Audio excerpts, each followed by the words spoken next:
Hello friends. Did you know that nearly 80% of those who watch my videos aren't subscribed? If you enjoy the content, I'd truly appreciate it if you hit that subscribe button.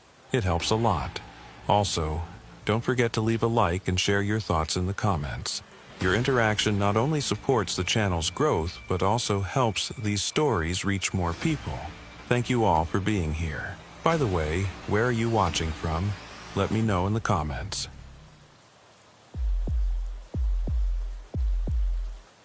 I never imagined silence could be so heavy.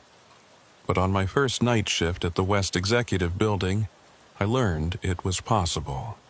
Silence can press down on your chest like a physical thing, making every breath conscious. My name is Carter. I've been working as an agent for the United States Secret Service for 3 years.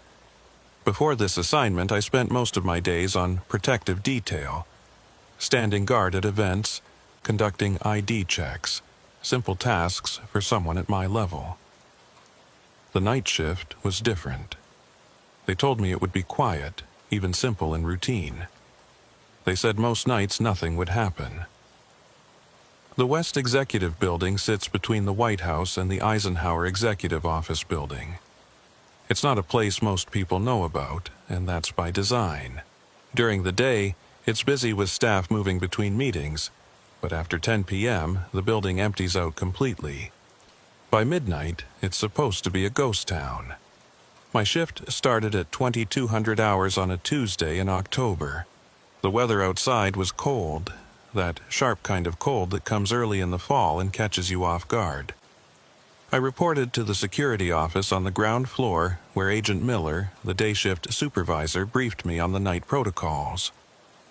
Miller was in his mid-50s, gray at the temples, with the kind of face that had seen enough to not be impressed by much.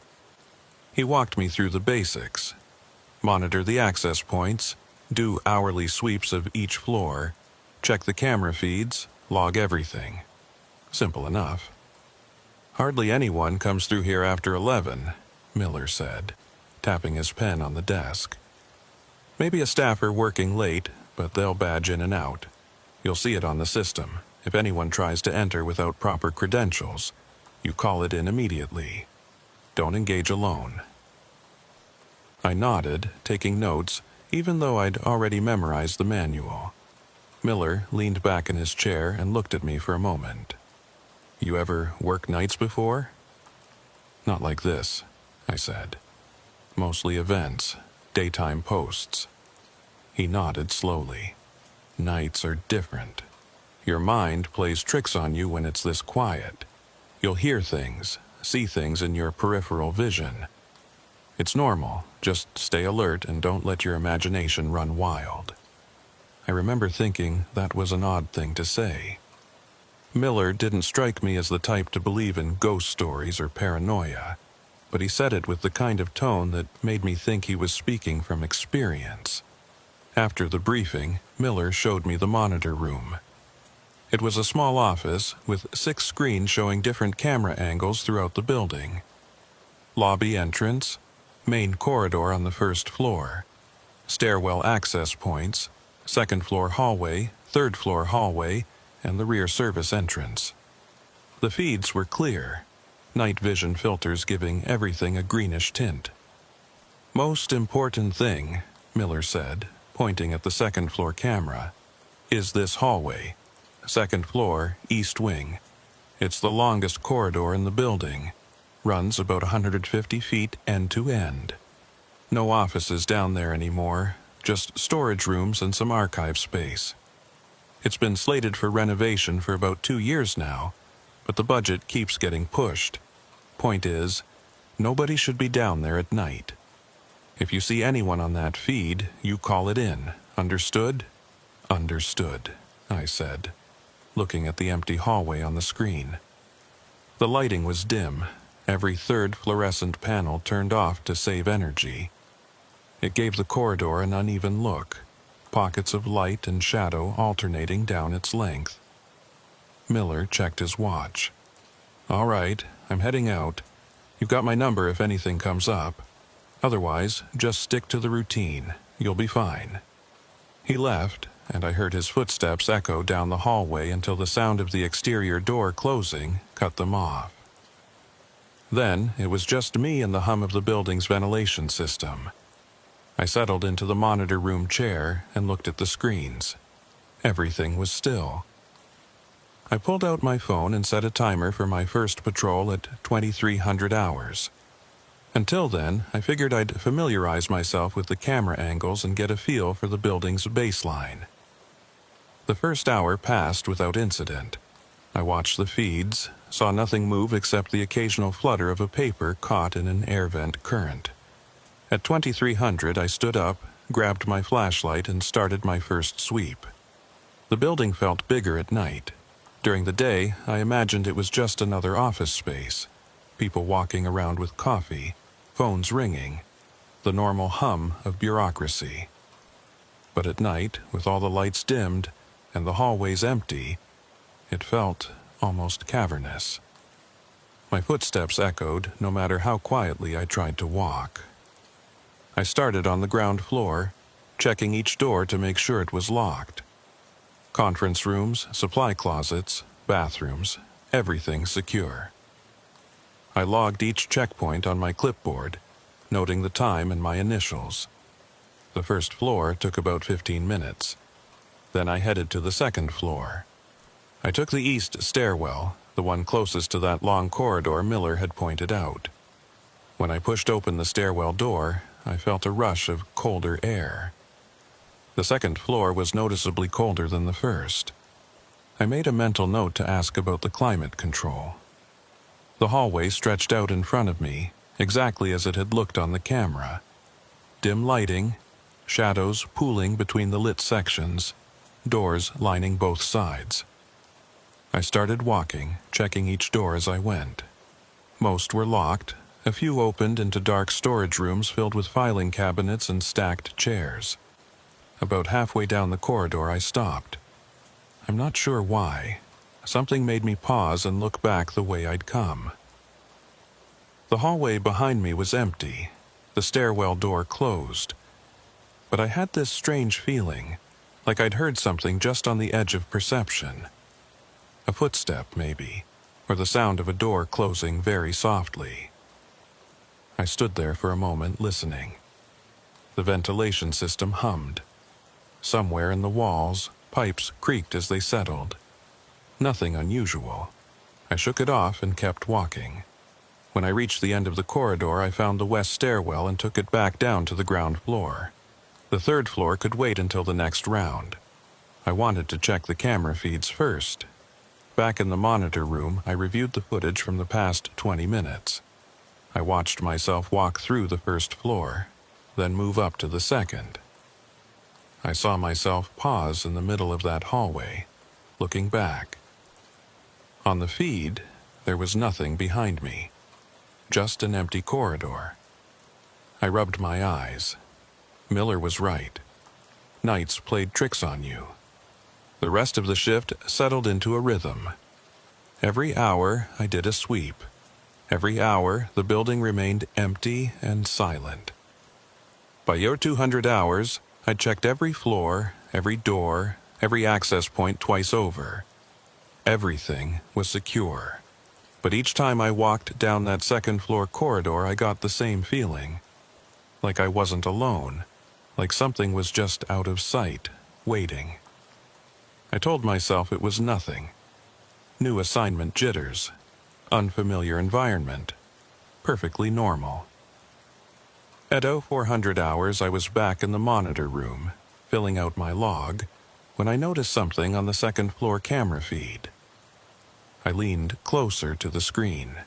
There, at the far end of the corridor, near the west stairwell, was a shadow. Not a shadow cast by something in the hallway, but a darker patch against the wall, roughly the size and shape of a person. I stared at it for a few seconds. It didn't move. I checked the timestamp. The feed was live. I grabbed my flashlight and radio and headed for the stairs. When I reached the second floor corridor, I moved quickly but quietly. My hand rested on my service weapon, though I didn't draw it. The hallway looked the same as before. dim, empty, cold.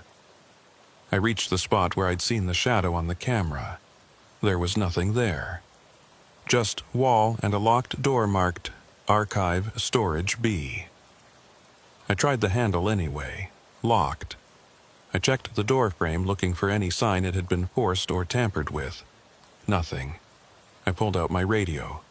"Control, this is Agent Carter, second floor east wing. Investigated a possible visual on camera 2. Negative contact. Corridor is clear." Static crackled back at me. Then, "Copy that, Carter. Return to post." I made my way back to the monitor room and checked the footage again. I rewound to the moment I'd seen the shadow. On the playback, it was there, that dark shape against the wall. But as I watched, it seemed to shift slightly, like it was moving just out of sync with the frame rate. Then, in the span of 3 or 4 seconds, it faded. Not quickly, not like someone walking away, just a gradual dissolution until there was nothing but empty hallway again. I sat back in my chair and felt my pulse hammering in my ears. I told myself it was a camera artifact. Old equipment, weird lighting, something completely explainable. But I couldn't shake the feeling that I'd seen something real. The rest of the night passed without incident. When Miller arrived at Doro 600 to relieve me, I almost told him about the shadow, but then I thought about how it would sound.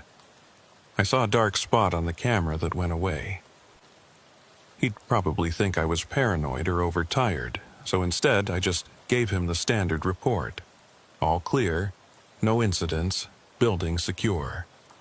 Miller nodded, not really listening, already focused on his coffee and the day ahead. I drove home as the sun was rising, trying to convince myself that the first night was always the hardest. Tomorrow would be easier. I was wrong. The second night started the same way. I reported at 2200, got the briefing from Miller, settled into the monitor room. This time, I told myself I'd stay focused, ignore any weird feelings, stick to the routine. For the first few hours, everything went according to plan. I did my sweeps, checked the feeds, logged the checkpoints. The building was quiet, exactly as it should be. But when I reached the second floor corridor during my 100 sweep, I noticed something I hadn't seen the night before. About 2/3 of the way down the hallway, there was a door slightly ajar. Just a crack, maybe an inch of darkness visible between the door and the frame. I approached slowly, my hand on my flashlight. The door had a placard that read, "Storage 217." I was certain I'd checked this door the night before, and it had been locked. I pushed it open slowly. The hinges creaked, the sound absurdly loud in the silence. Inside was a small room, maybe 10 by 10 feet, filled with metal shelving units. Old binders, boxes of files, outdated computer equipment. Everything covered in a thin layer of dust. The room was empty. No one inside, no sign of disturbance. But the door had definitely been closed and locked the night before. I checked the lock mechanism. It was an old-style key lock, not electronic. Someone would have needed a physical key to open it. I made a note on my clipboard to ask Miller about it in the morning. As I was about to leave, my flashlight beam caught something on the floor near the back shelf. Footprints. In the dust. I crouched down to get a better look. They were fresh, or at least recent enough that the dust hadn't settled back over them. The prints led from the door to the back of the room, then stopped. Just stopped, like whoever made them had vanished mid-step. I felt a chill run down my spine that had nothing to do with the temperature. I stood up quickly and backed out of the room, pulling the door shut behind me. This time, I made sure it was fully closed and tested the handle, locked. Back in the monitor room, I reviewed the second-floor camera footage from the past hour. The angle didn't quite reach the door to storage 217, but I could see the section of hallway right in front of it. On the feed, no one had walked past. The corridor had been empty the entire time. I rubbed my face, trying to think logically. Maybe maintenance had been in there during the day and forgot to lock it. Maybe the footprints were old and I just hadn't noticed them before. Maybe the building had settled and the door had popped open on its own. All reasonable explanations. None of them felt right. At 0230, I did another sweep. This time, when I reached the second floor, I walked straight to storage 217. The door was open again. Not just ajar this time, but fully open, swung wide on its hinges. I stopped in my tracks. My pulse spiked. I definitely had closed that door. I had tested the lock. I had made absolutely certain. I approached cautiously, flashlight up, hand on my weapon. The room looked the same as before. Shelves, boxes, dust. But now there were more footprints. A trail leading from the door to the back shelf, then returning to the door. The same prints, the same pattern, like someone had walked in, stood at the back of the room for a while, then walked out, except no one had walked past the camera. I pulled out my radio. "Control, this is Carter. I need a secondary unit to second floor east wing. I have an unsecured door and possible unauthorized access." The response came back almost immediately. "Copy, Carter. Unit dispatched. ETA 5 minutes." I stayed in the hallway, watching the open door, until Agent Brooks arrived. Brooks was older than me, maybe late 30s, with a no-nonsense demeanor that I found reassuring. "What have we got?" he asked, hand resting on his service weapon. I explained the situation. The door that kept opening, the footprints, the lack of anyone on camera. Brooks listened without interrupting, his expression unreadable. When I finished, he walked into the storage room and looked around with his flashlight. He crouched down to examine the footprints, then stood up and checked the shelves. "Dust is thick," he said. "These prints are fresh, couple hours old at most." "But no one came down this hallway," I said. "I've been watching the feed." Brooks walked back to the door and examined the lock. "Key operated. You have access to the key?" I shook my head. Miller didn't give me one. He said all the storage rooms should be locked and stay locked. Brooks pulled out a small notebook and wrote something down. "I'll file a report. We'll get maintenance to check the lock tomorrow, make sure it's functioning properly. Could be a mechanism failure." "What about the footprints?" He looked at me for a moment, and I saw something in his expression I couldn't quite read. Concern, maybe, or caution. Could be from earlier in the week. Dust settles slow in these old rooms. "They look fresh," I said. "They do," Brooks agreed. "But without anyone on camera, we have to assume there's a reasonable explanation.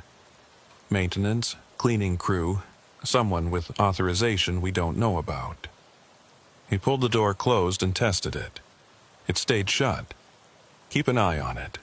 If it opens again, call me directly." He wrote his cell number on a page from his notebook and handed it to me. After Brooks left, I went back to the monitor room and watched the feeds with a new intensity. I kept the second-floor camera in the corner of my vision at all times, checking it every few minutes. At 0347, I saw it happen. On the feed, the door to storage 217 slowly swung open. There was no one near it. No hand pushing it, no figure in the hallway. It just opened, smooth and deliberate, until it was fully ajar. I grabbed my radio and sprinted for the stairs. When I reached the second-floor corridor, the door was open exactly as I'd seen on the camera. I approached with my weapon drawn this time, not taking any chances. "Federal agent, identify yourself." No response. I moved to the doorway and swept the room with my flashlight. Empty. No one inside. But the footprints in the dust had multiplied. Now there were dozens of them, overlapping, crisscrossing like a crowd had gathered in the small space. I backed out of the room, my hands shaking. This wasn't a lock malfunction, this wasn't maintenance. This was something else entirely.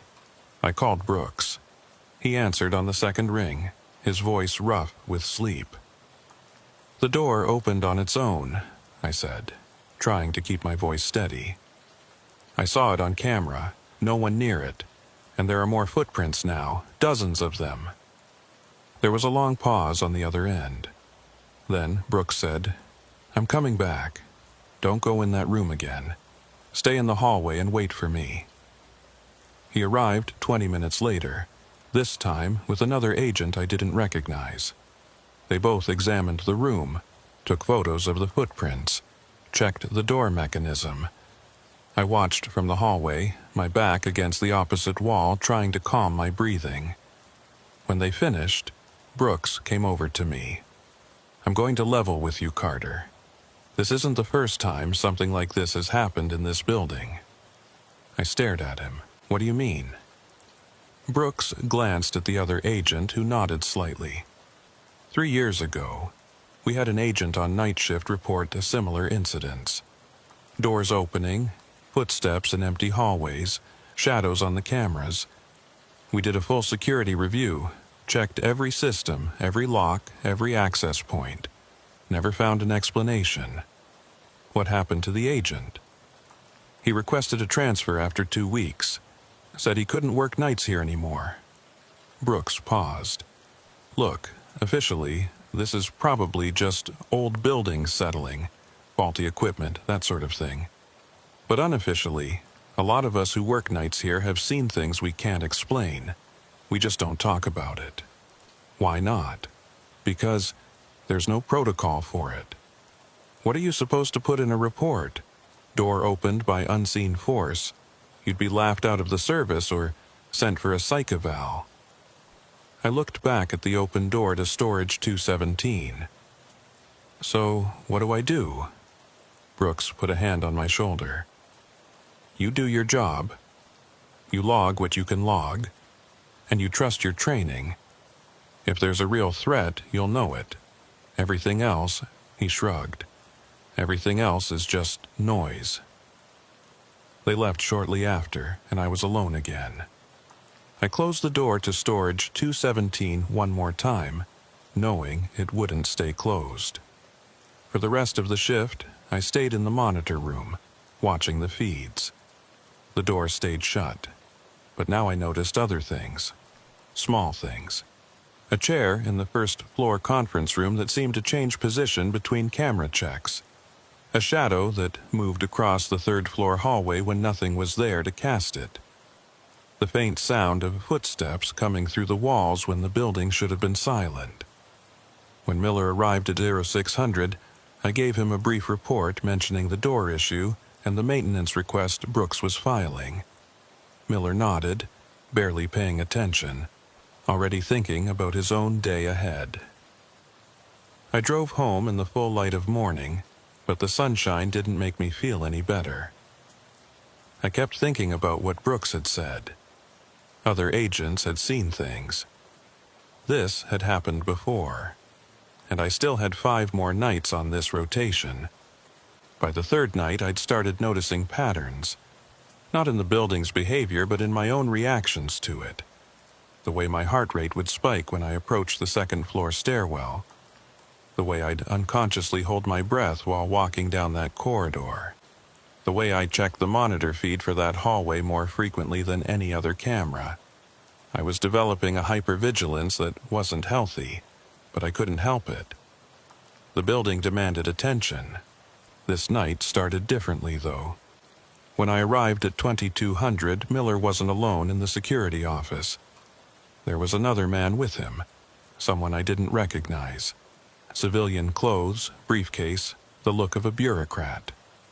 "Carter," Miller said, "this is Davis from building management. He's here about the door issues you reported." Davis stood and shook my hand. His grip was firm, but his palm was sweaty. "Agent Carter, I reviewed the maintenance logs and I wanted to walk through the problem areas with you before your shift starts. If you have a moment?" I looked at Miller, who nodded. "Go ahead. I'll monitor the boards until you're back." Davis and I took the stairs to the second floor. He was breathing hard by the time we reached the landing, loosening his tie slightly. "These old buildings," he said. "Always something." We walked to storage 217. The door was closed and appeared locked. Davis pulled out a ring of keys and sorted through them. "This is the master for all the storage rooms on this floor. According to our logs, only 3 copies exist. Mine, the head custodian's, and the facility's director's." He unlocked the door and we stepped inside. The room looked exactly as I'd last seen it. Shelves and boxes and dust. But the footprints were gone. The floor was undisturbed, a uniform layer of gray dust covering everything. I stared at the floor. "The footprints," I said. "There were dozens of them." Davis looked where I was pointing. "I don't see any footprints, Agent." "They were there. I saw them. Agent Brooks saw them. He took photos." Davis pulled out a tablet and scrolled through something. "I have the photos Agent Brooks submitted with his maintenance request. Would you like to see them?" He turned the tablet toward me. The photos showed storage 217, the door, the shelves. But the floor in the images was clear. No footprints at all. "That's not right," I said. There were footprints everywhere. Overlapping, going to the back shelf and returning. Davis looked at me with what might have been sympathy or might have been doubt. "Agent Carter, I'm not questioning what you saw, but the photographic evidence doesn't support it. It's possible in the low-light conditions, dust patterns can create illusions of disturbance. Both Brooks and I saw them. Agent Brooks's report mentions possible dust patterns and unclear impressions. He didn't confirm footprints definitively." I felt something sink in my chest. Brooks had covered for me. He'd filed the report in a way that wouldn't get me flagged for a psych evaluation, but also hadn't supported my account. Davis checked the door mechanism, the hinges, the lock assembly. He made notes on his tablet, taking photos of various components. "The lock is old but functional. The door frame shows some settling which could cause the latch to not catch properly. I'll have it replaced within the week." "What about it opening on its own?" "Old buildings settle, especially with temperature changes. A door that seems closed might not be fully latched, and then air pressure from the HVAC system can push it open." He said it like he was reading from a manual, like he'd explained this before. We walked back downstairs. Davis shook my hand again before leaving. "The door will be fixed soon. In the meantime, if you see any other issues, document them thoroughly. Photos, video if possible. The more evidence we have, the easier it is to address the problem." After he left, Miller called me into the security office. "Listen, Carter, Davis is good at his job, but he doesn't work nights. He doesn't understand what this building is like when it's empty. You believe me, then? About the footprints?" Miller leaned back in his chair. "I believe you saw something. Whether it was footprints or dust patterns or shadows, I believe you saw it. But for the purposes of official reports, you need to be more careful about how you phrase things. Unusual dust disturbances, not mysterious footprints. You understand?" I understood. They wanted me to self-censor, to translate what I experienced into language that wouldn't raise red flags. "How many agents have worked nights here?" I asked. Miller considered the question. "In the 10 years I've been day supervisor, maybe 20, 25. Most don't last more than a few months before requesting transfer." "And how many have reported incidents?" "Officially, none." He paused. "Unofficially, most of them. At least the ones who talk about it. Why do you stay, if you know what happens here at night?" Miller smiled, but it didn't reach his eyes. "I work days, Carter. The building behaves differently during the day. It's only at night that it gets active." He stood up and grabbed his coat. "Your shift's starting. Stay alert, document what you can verify, and don't let your imagination run away with you." After Miller left, I settled into the monitor room with a growing sense of dread. The building knew I was documenting it now. Somehow, I felt certain of that, and I wasn't sure how it would respond. The first few hours were quiet. Too quiet. I did my sweeps, checked the doors, logged the checkpoints. Everything normal, everything routine. But the second-floor corridor felt different tonight. The temperature was even colder than before, and the shadows between the lights seemed deeper, more substantial. I moved through my checks quickly, not lingering, not giving myself time to notice details. At 01:30, I was back in the monitor room when I heard something that made my blood run cold. Music. Faint, distant, but unmistakable. It sounded like it was coming from the second floor. I checked the audio monitors, but they showed nothing unusual. The building's ambient sound levels were normal. Yet I could still hear it, a melody I almost recognized, playing somewhere in the building. I grabbed my flashlight and radio and headed up. The music grew louder as I climbed the stairs, and when I opened the door to the second-floor corridor, I realized what I was hearing. A music box playing a slow mechanical version of a lullaby.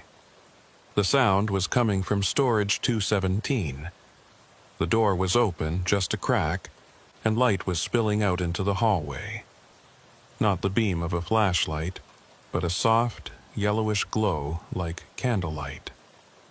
I approached slowly, my hand on my weapon. "Federal agent, I need you to identify yourself and step out of the room with your hands visible." The music continued, the same few bars repeating in an endless loop. I pushed the door open with my foot, staying back, weapon drawn now. The room was empty. No people, no light source. But on one of the shelves, in a cleared space that definitely hadn't been there before, sat a small music box. Old, ornate, the kind of thing you'd find in an antique shop. And it was playing. I holstered my weapon and moved closer. The music box was beautiful in a faded way, the paint chipped, the mechanism visible through a cracked panel. As I watched, it wound down, the melody slowing, deepening, until it stopped completely. The silence that followed was absolute. I reached out to pick up the music box, then stopped. Something told me not to touch it. Some instinct that had nothing to do with training or protocol. I pulled out my phone and took photos. The music box from multiple angles, the cleared shelf space, the room itself. Evidence, documentation. As I was taking the last photo, I heard footsteps in the corridor behind me. Quick, light footsteps like someone running. I spun around, my flashlight cutting through the darkness. The hallway was empty, but down at the far end, near the west stairwell, a door was closing. I saw just the last few inches of it swinging shut, heard the soft click of the latch. I ran toward it. The door led to an office, one I'd checked multiple times before. It was supposed to be locked, but the handle turned freely under my hand. Inside was a typical government office. Desk, chair, filing cabinets, window overlooking the street.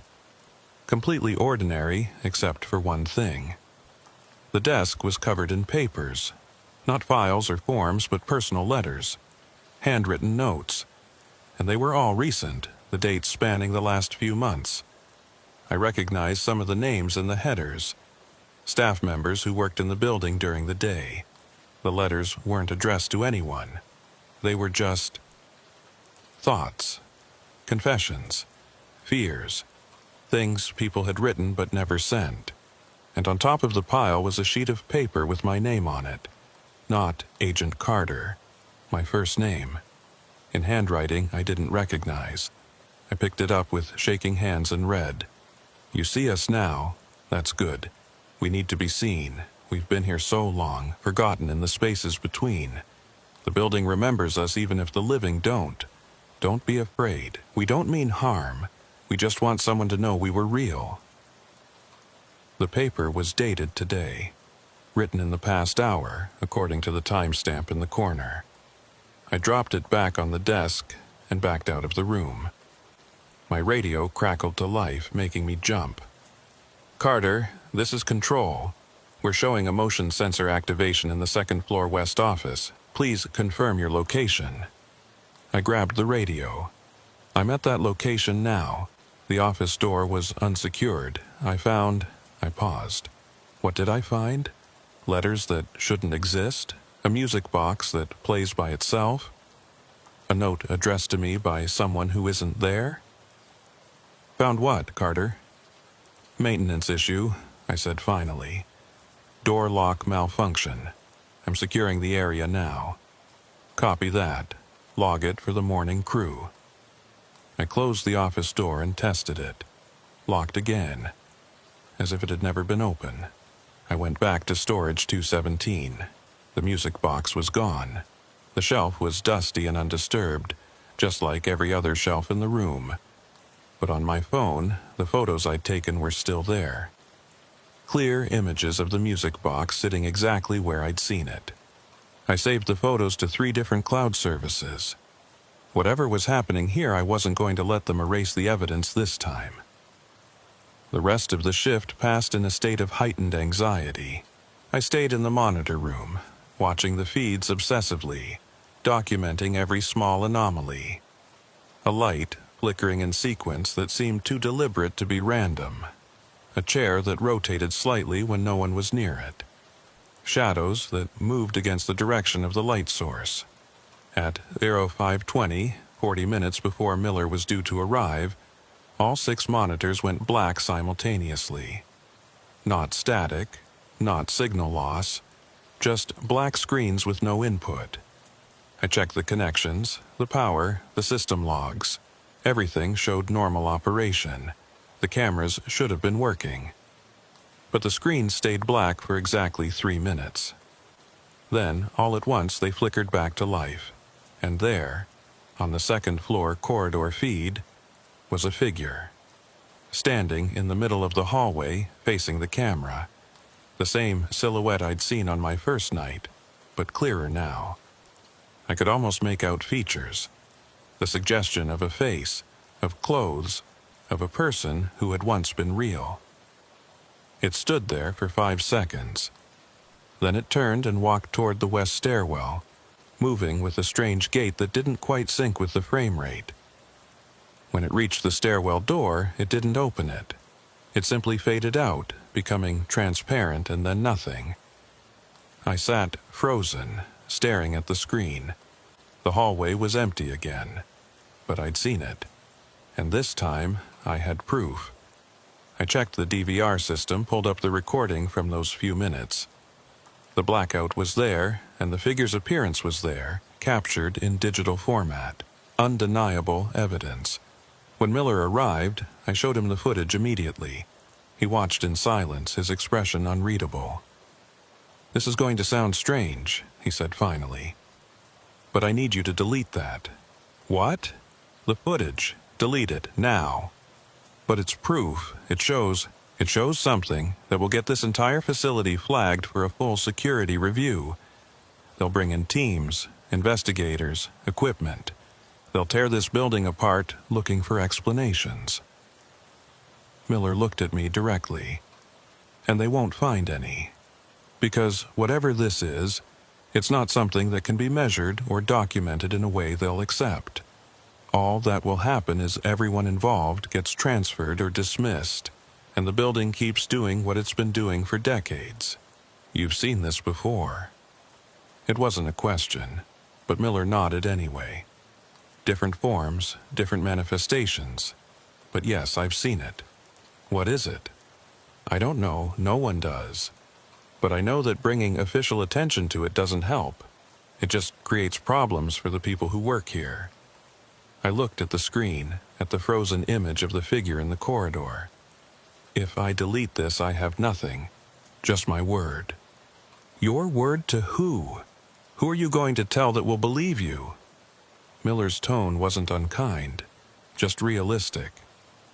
"Carter, I'm not trying to silence you. I'm trying to protect your career. Delete the footage, work your remaining shifts, then request a transfer. That's how everyone handles this." I thought about the note on the desk. "We just want someone to know we were real."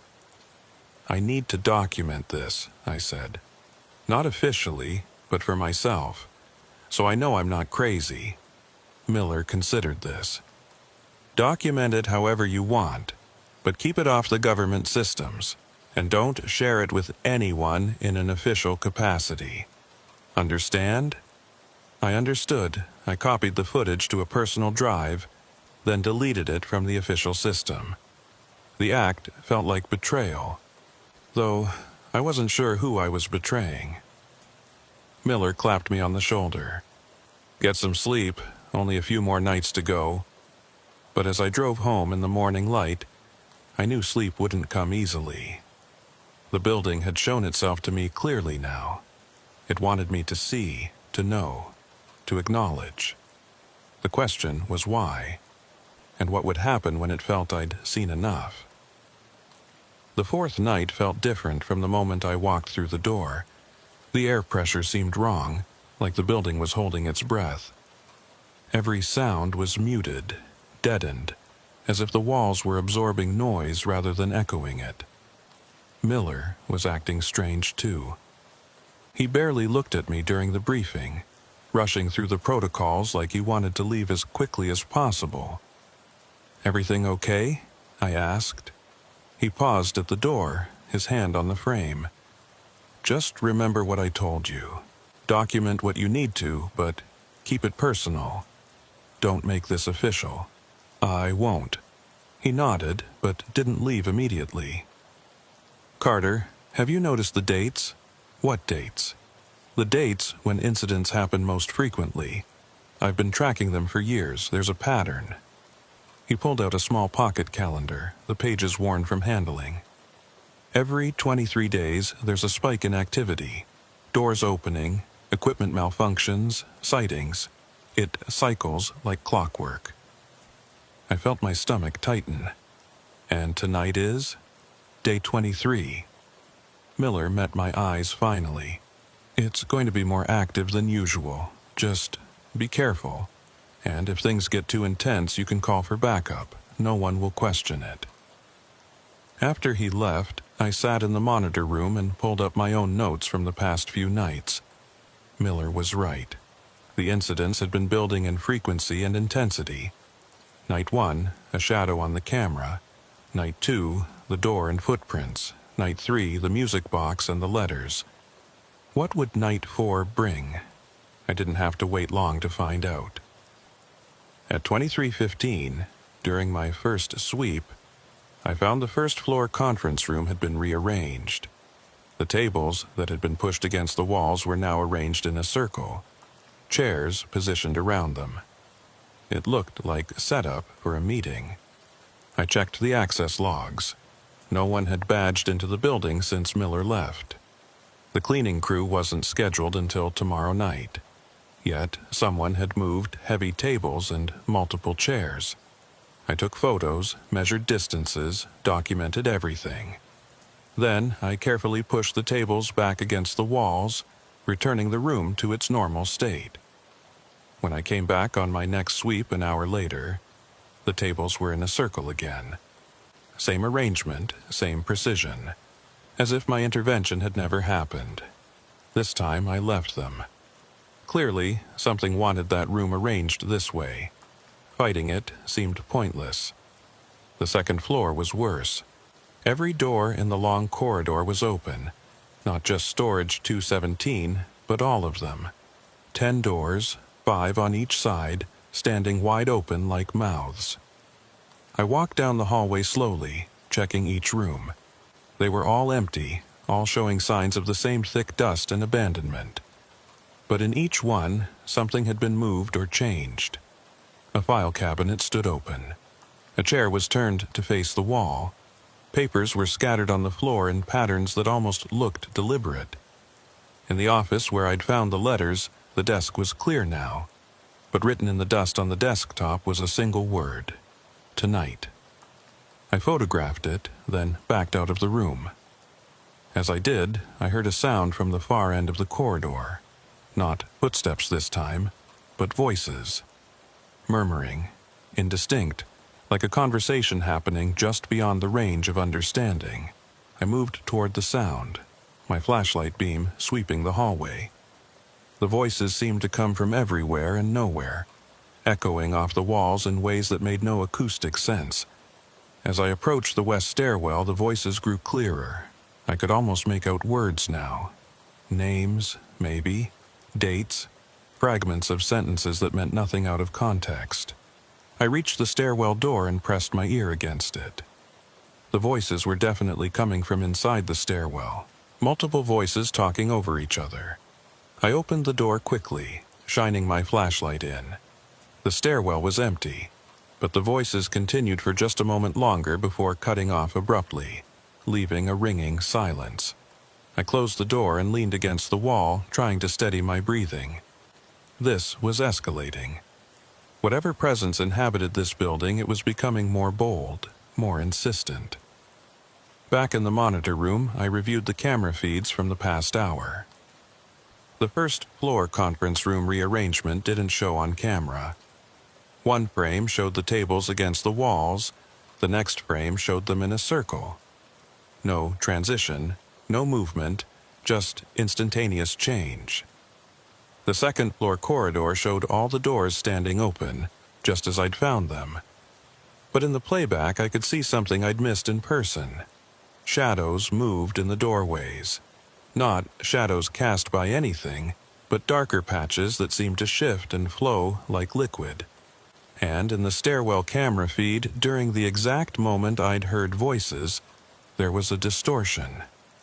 The image pixelated and broke apart, then reformed. When it cleared, for just one frame, the stairwell wasn't empty. It was full of people. Figures standing on the stairs, sitting on the landings, crowding the space impossibly. One frame, a 20th of a second, but I saw it. I backed up the footage and went through it frame by frame, there. One single frame showing a stairwell packed with people, and then the next frame showed it empty again. I saved the footage, my hands shaking so badly I almost couldn't operate the keyboard.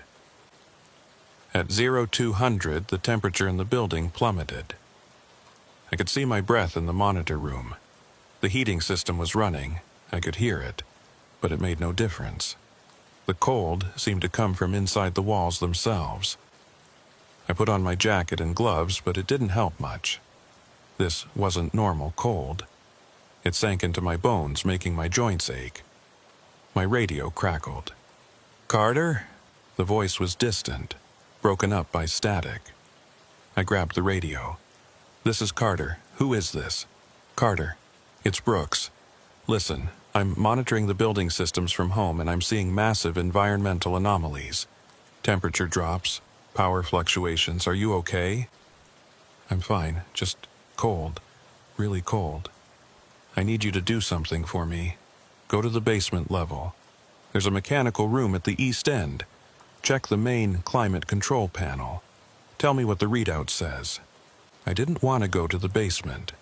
I hadn't been down there on any of my previous shifts, and the thought of descending into the building's lowest level while it was in this state made my skin crawl.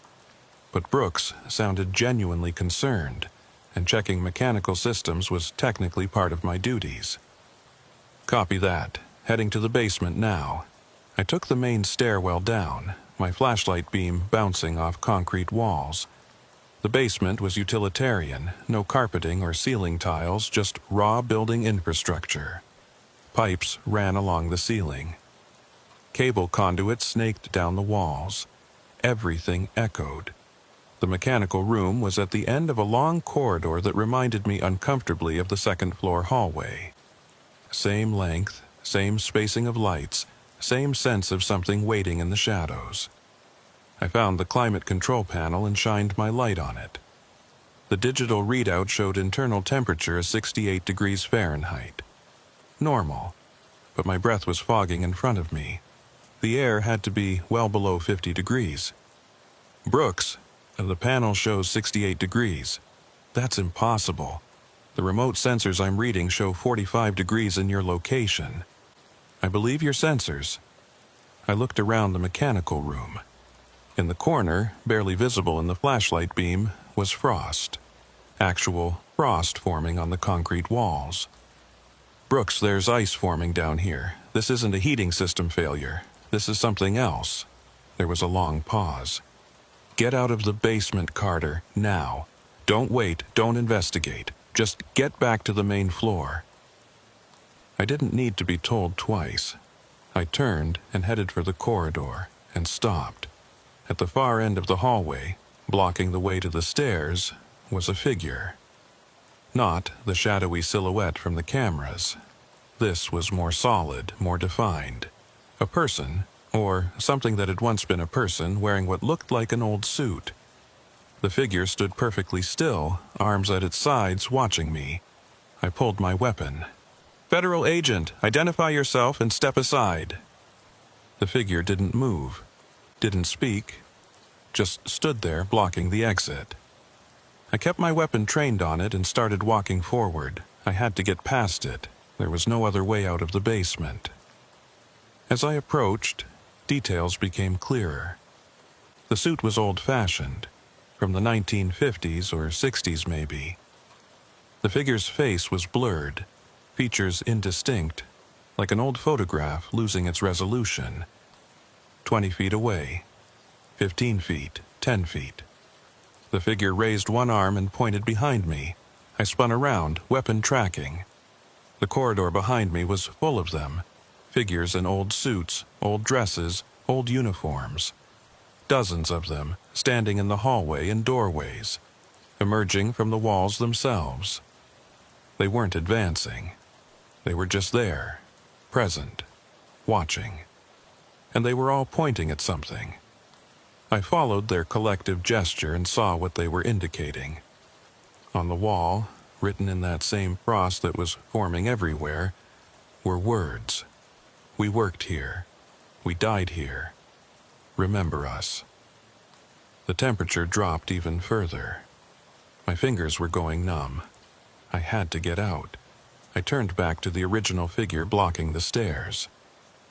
It had moved closer, now only a few feet away. Up close, I could see that its face wasn't blurred. It simply had no features. A blank expanse where eyes and nose and mouth should be. "I see you," I said, my voice shaking from cold and fear. "I know you're here. I acknowledge you." The figure tilted its head, as if considering my words. Then it stepped aside. I didn't hesitate. I ran past it, up the stairs, taking them 3 at a time. Behind me, I heard a sound like wind rushing through a tunnel, and then a crash that shook the entire building. I burst out onto the main floor and didn't stop until I was in the monitor room with the door locked. My radio crackled. "Carter! Carter, respond!" "I'm here. I'm out. I'm okay." What the hell happened? Every sensor in the building just went haywire and then flatlined. I looked at the monitors. All 6 screens were showing the same thing. Static. Pure static on every feed. "Brooks, the cameras are down. I have no visual on any part of the building. I'm calling for backup, multiple units. They'll be there in 10 minutes. Just sit tight." But as we talked, the monitors flickered. The static cleared, and the feeds came back online. The basement corridor was empty. No figures, no frost, no writing on the walls. Just a normal basement hallway, properly lit and heated. The second-floor doors were all closed again. The first-floor conference room showed tables pushed against the walls in their normal configuration. Everything looked completely ordinary, except for one thing. On the second-floor corridor feed, written in the dust on the floor in letters large enough to see from the camera, was a message. "Thank you for seeing us." When the backup units arrived, They found nothing unusual. No temperature anomalies, no environmental hazards, no evidence of unauthorized access. The building was secure and normal in every measurable way. I showed them the message on the camera feed, but by the time we got up to the second floor in person, the dust had been disturbed. You could still make out some of the letters, but it was unclear, inconclusive. Brooks arrived in person, brought the footage from the remote monitoring systems. The temperature spike was there, documented and undeniable. But the recovery was so rapid and complete that it defied physical laws. Systems didn't go from 40 degrees to 68 degrees in seconds. It wasn't possible. "I believe you," Brooks said quietly after the other agents had left. "But this can't go in an official report. You understand that, right?" I understood. I was learning the rules of this place, what could be said and what had to remain silent. Brooks left around 04:30. I had 90 minutes left on my shift. I spent them in the monitor room, watching the feeds, documenting nothing. When Miller arrived to relieve me, he took one look at my face and nodded. "Bad night?" "They showed themselves," I said. "All of them, in the basement." Miller sat down heavily. "Yeah, that happens on day 23. That's when they're strongest, when they can make themselves fully visible." "Who are they?" "Workers, probably. People who built this building, maintained it, worked here over the decades. They died, and they stayed. The building remembers them even if we don't. They wanted me to see them, to acknowledge them. And you did. That's good. That's what they need." Miller looked at the monitors. "It should be quieter now. For a while, at least, you gave them what they wanted." I drove home as the sun rose, but I couldn't shake the image of those figures in the basement. The blank faces, the pointing gestures, the writing on the wall. I had one more night on this rotation, one more shift in the West Executive Building.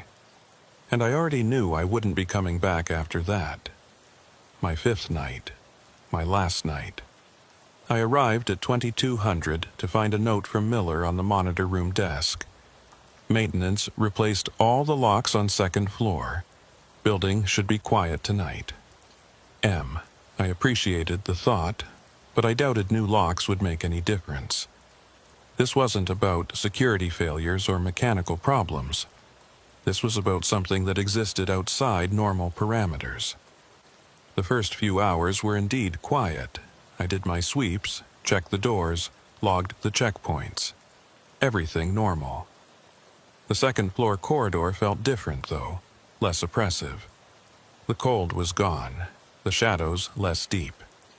It was almost like the building was resting after the intensity of the previous night. At midnight, I settled into the monitor room with coffee and paperwork. Just a few more hours, and I could request my transfer, move to a daytime rotation somewhere else, put this experience behind me. But at 0100, my phone buzzed with a text from an unknown number. "Don't leave yet, 3rd floor, East office. There's something you need to see." I stared at the message. It had to be someone from the service, probably Brooks. But why wouldn't he call or use the radio? I texted back, "Who is this?" No response. But 2 minutes later, another message. "3rd floor, East office, please." Against my better judgment, I went. The 3rd floor was territory I'd only checked a few times, mostly storage and archived files. The East office was at the end of another long corridor, this one carpeted and quieter than the 2nd floor. The office door was closed but unlocked. I pushed it open slowly. Inside was a space that looked like it hadn't been used in decades. Desk covered in dust. Filing cabinets rusted shut. Window so dirty it barely let in light from the street. But on the desk, cleared of dust, was a file folder. I approached cautiously and opened it. Inside were personnel records, old ones from the 1960s and 70s. Photos of people in dated clothes, typed forms. employment histories, and notes, handwritten notes in the margins. Died during building evacuation, 1972. Heart attack in west stairwell, 1968. Fell from second floor window, 1965. 18 names total. 18 people who had died in this building over the decades. Not from violence or malice, but from accidents, medical emergencies, random tragic chance. At the bottom of the pile was a newspaper clipping from 1973. Federal Building Tragedy, 3 dead in structural collapse. The article described a section of the basement ceiling that had failed during renovations, killing 3 workers instantly. And there, in the margin of the article, written in pencil in fresh-looking handwriting, was a message. We're not ghosts. We're memory. The building remembers us. We stay because we're remembered. Thank you for seeing us. Thank you for knowing we existed. I sat down in the dusty chair and read through all 18 files. I memorized names. John Harrison, maintenance. Sarah Collins, secretary. Thomas Grant, security guard. I gave each person my full attention, acknowledging their existence, their work, their final moments in this place.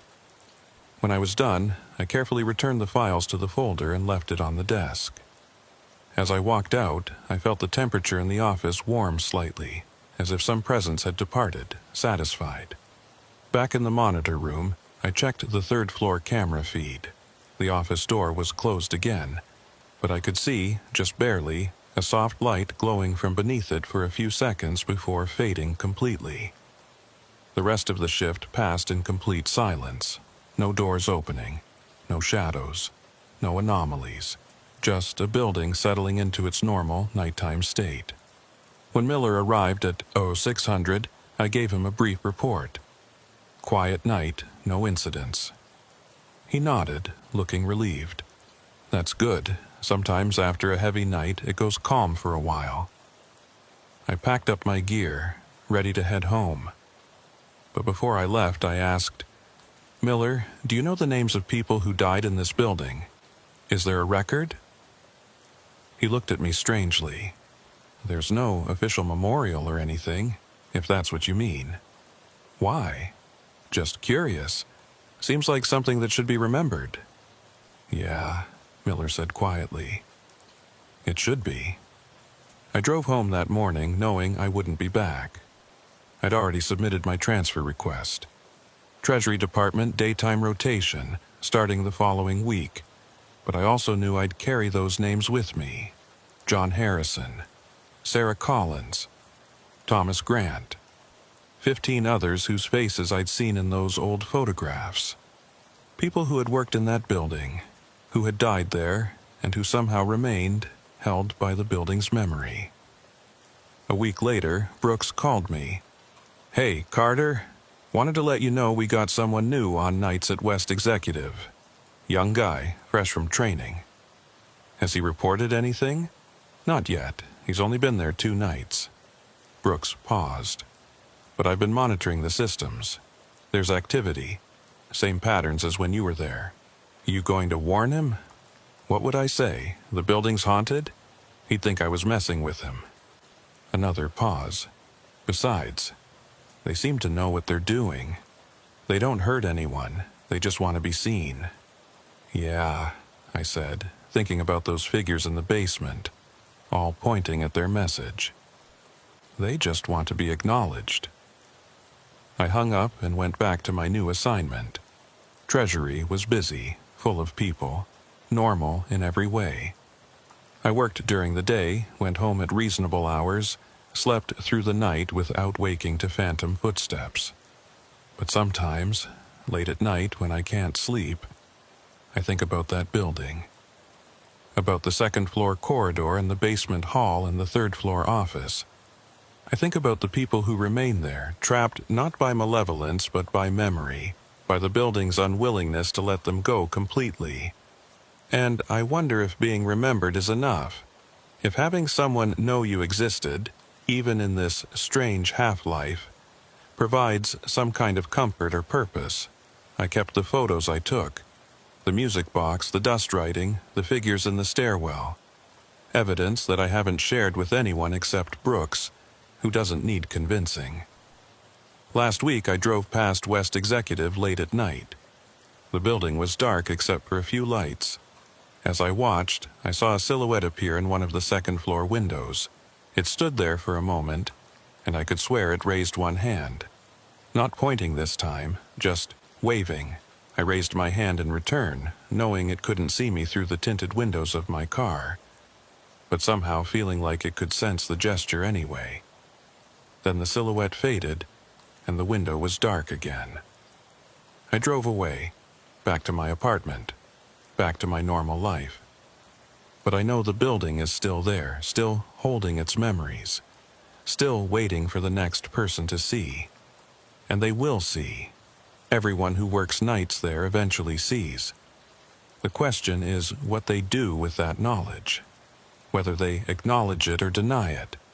Whether they stay or transfer out. I made my choice. I acknowledged them and I left.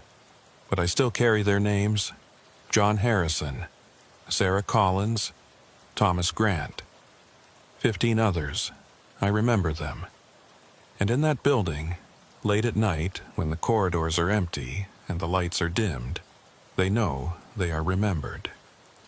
And maybe that's enough. Maybe that's all any of us really want in the end. To be seen, to be known, to be remembered, even after we're gone, especially after we're gone. I still get texts sometimes from that unknown number. Usually just a single word: thank you. I never respond, but I always read them, and sometimes, when I'm alone late at night, I hear footsteps in my apartment hallway. The same measured rhythm I heard in the West Executive building. I used to check the peephole. I used to worry. Now I just sit quietly and listen until the footsteps fade. Because I understand now. They followed me, but they're not threatening. They're just checking in, making sure I still remember. And I do. I always will. The building made sure of that. My name is Hayes, and I've been with the United States Secret Service for 6 years. I've done protective details, investigative work, and more than my share of night shifts at secure facilities around D.C. I thought I'd seen everything this job had to offer. I was wrong. The assignment seemed straightforward enough. 12-hour night shift at a secure communications facility in Alexandria, Virginia. The building doesn't have a name, just an address that doesn't appear on any maps. It's one of those places where classified information gets processed, encrypted, and transmitted to various government agencies. During the day, it's staffed by analysts and technicians. At night, the building is supposed to be empty except for security. My shift ran from 1800 hours to 0600 hours. Sunday through Wednesday, 4 nights a week. The pay was better than standard rotation, which should have been my first clue that something was off. They always pay more for the positions nobody wants. I reported for my first shift on a Sunday evening in November. The sun was already setting when I arrived. That early winter darkness that makes 6 p.m. feel like midnight. Agent Reynolds, the day shift supervisor, met me at the security desk in the lobby. Reynolds was a woman in her early 40s, with sharp eyes and a manner that suggested she didn't waste time on pleasantries. She walked me through the basics quickly and efficiently. Monitor the access points, check the secure server rooms every 2 hours, log all activities in the official logbook, maintain communication with the Central Command every hour. The building has 4 floors, Reynolds explained, pulling up a schematic on the computer. Ground floor is lobby, security office, and general admin. Second floor is communications equipment and server rooms. Third floor is analyst workstations and conference rooms. Fourth floor is restricted access, executive offices, and classified briefing rooms. You'll need special clearance to access the 4th floor, which you don't have yet. Understood, I said, taking notes. Reynolds pulled out a large logbook, the kind with bound pages and permanent ink. This is critical. Every activity, every check, every incident gets logged here. Time, description, your signature. The logbook is a federal record. It gets reviewed every week by the Oversight Committee. She showed me the previous week's entries. Each page was filled with neat handwriting, times marked precisely, signatures clear and consistent. A complete record of everything that happened during each shift. "Any questions?" Reynolds asked. "Seems pretty straightforward. Has there been any unusual activity recently? Any security concerns I should know about?" Reynolds hesitated, just for a moment. "No, nothing unusual. Just stick to the routine and you'll be fine." That hesitation should have told me something, but I was new to the assignment, eager to prove myself. I let it slide. Reynolds left at 1800 sharp. The moment the door closed behind her, the quality of silence in the building changed. It went from the quiet hush of an office after hours to something deeper, more complete, like the building itself was holding its breath. I settled into the security office and reviewed the camera feeds. 16 monitors showing different areas of the building. Everything looked normal. Empty hallways, dark offices, server rooms with their endless rows of blinking lights. I logged my first entry in the book. 1800, shift begins. Building secure. All systems nominal. Haze. The first few hours passed without incident. I did my rounds at 1900, checking each floor methodically. The building was climate-controlled to protect the equipment, keeping everything at a constant 68 degrees. The air had that processed quality you get in places that are never open to the outside world. At 2000 hours, I checked in with Central Command. "Post 7, this is Agent Hayes, status check, all clear." The response came back immediately. "Copy. Post 7. Next check at 2100. I made my second round at 2030, paying special attention to the server rooms on the second floor.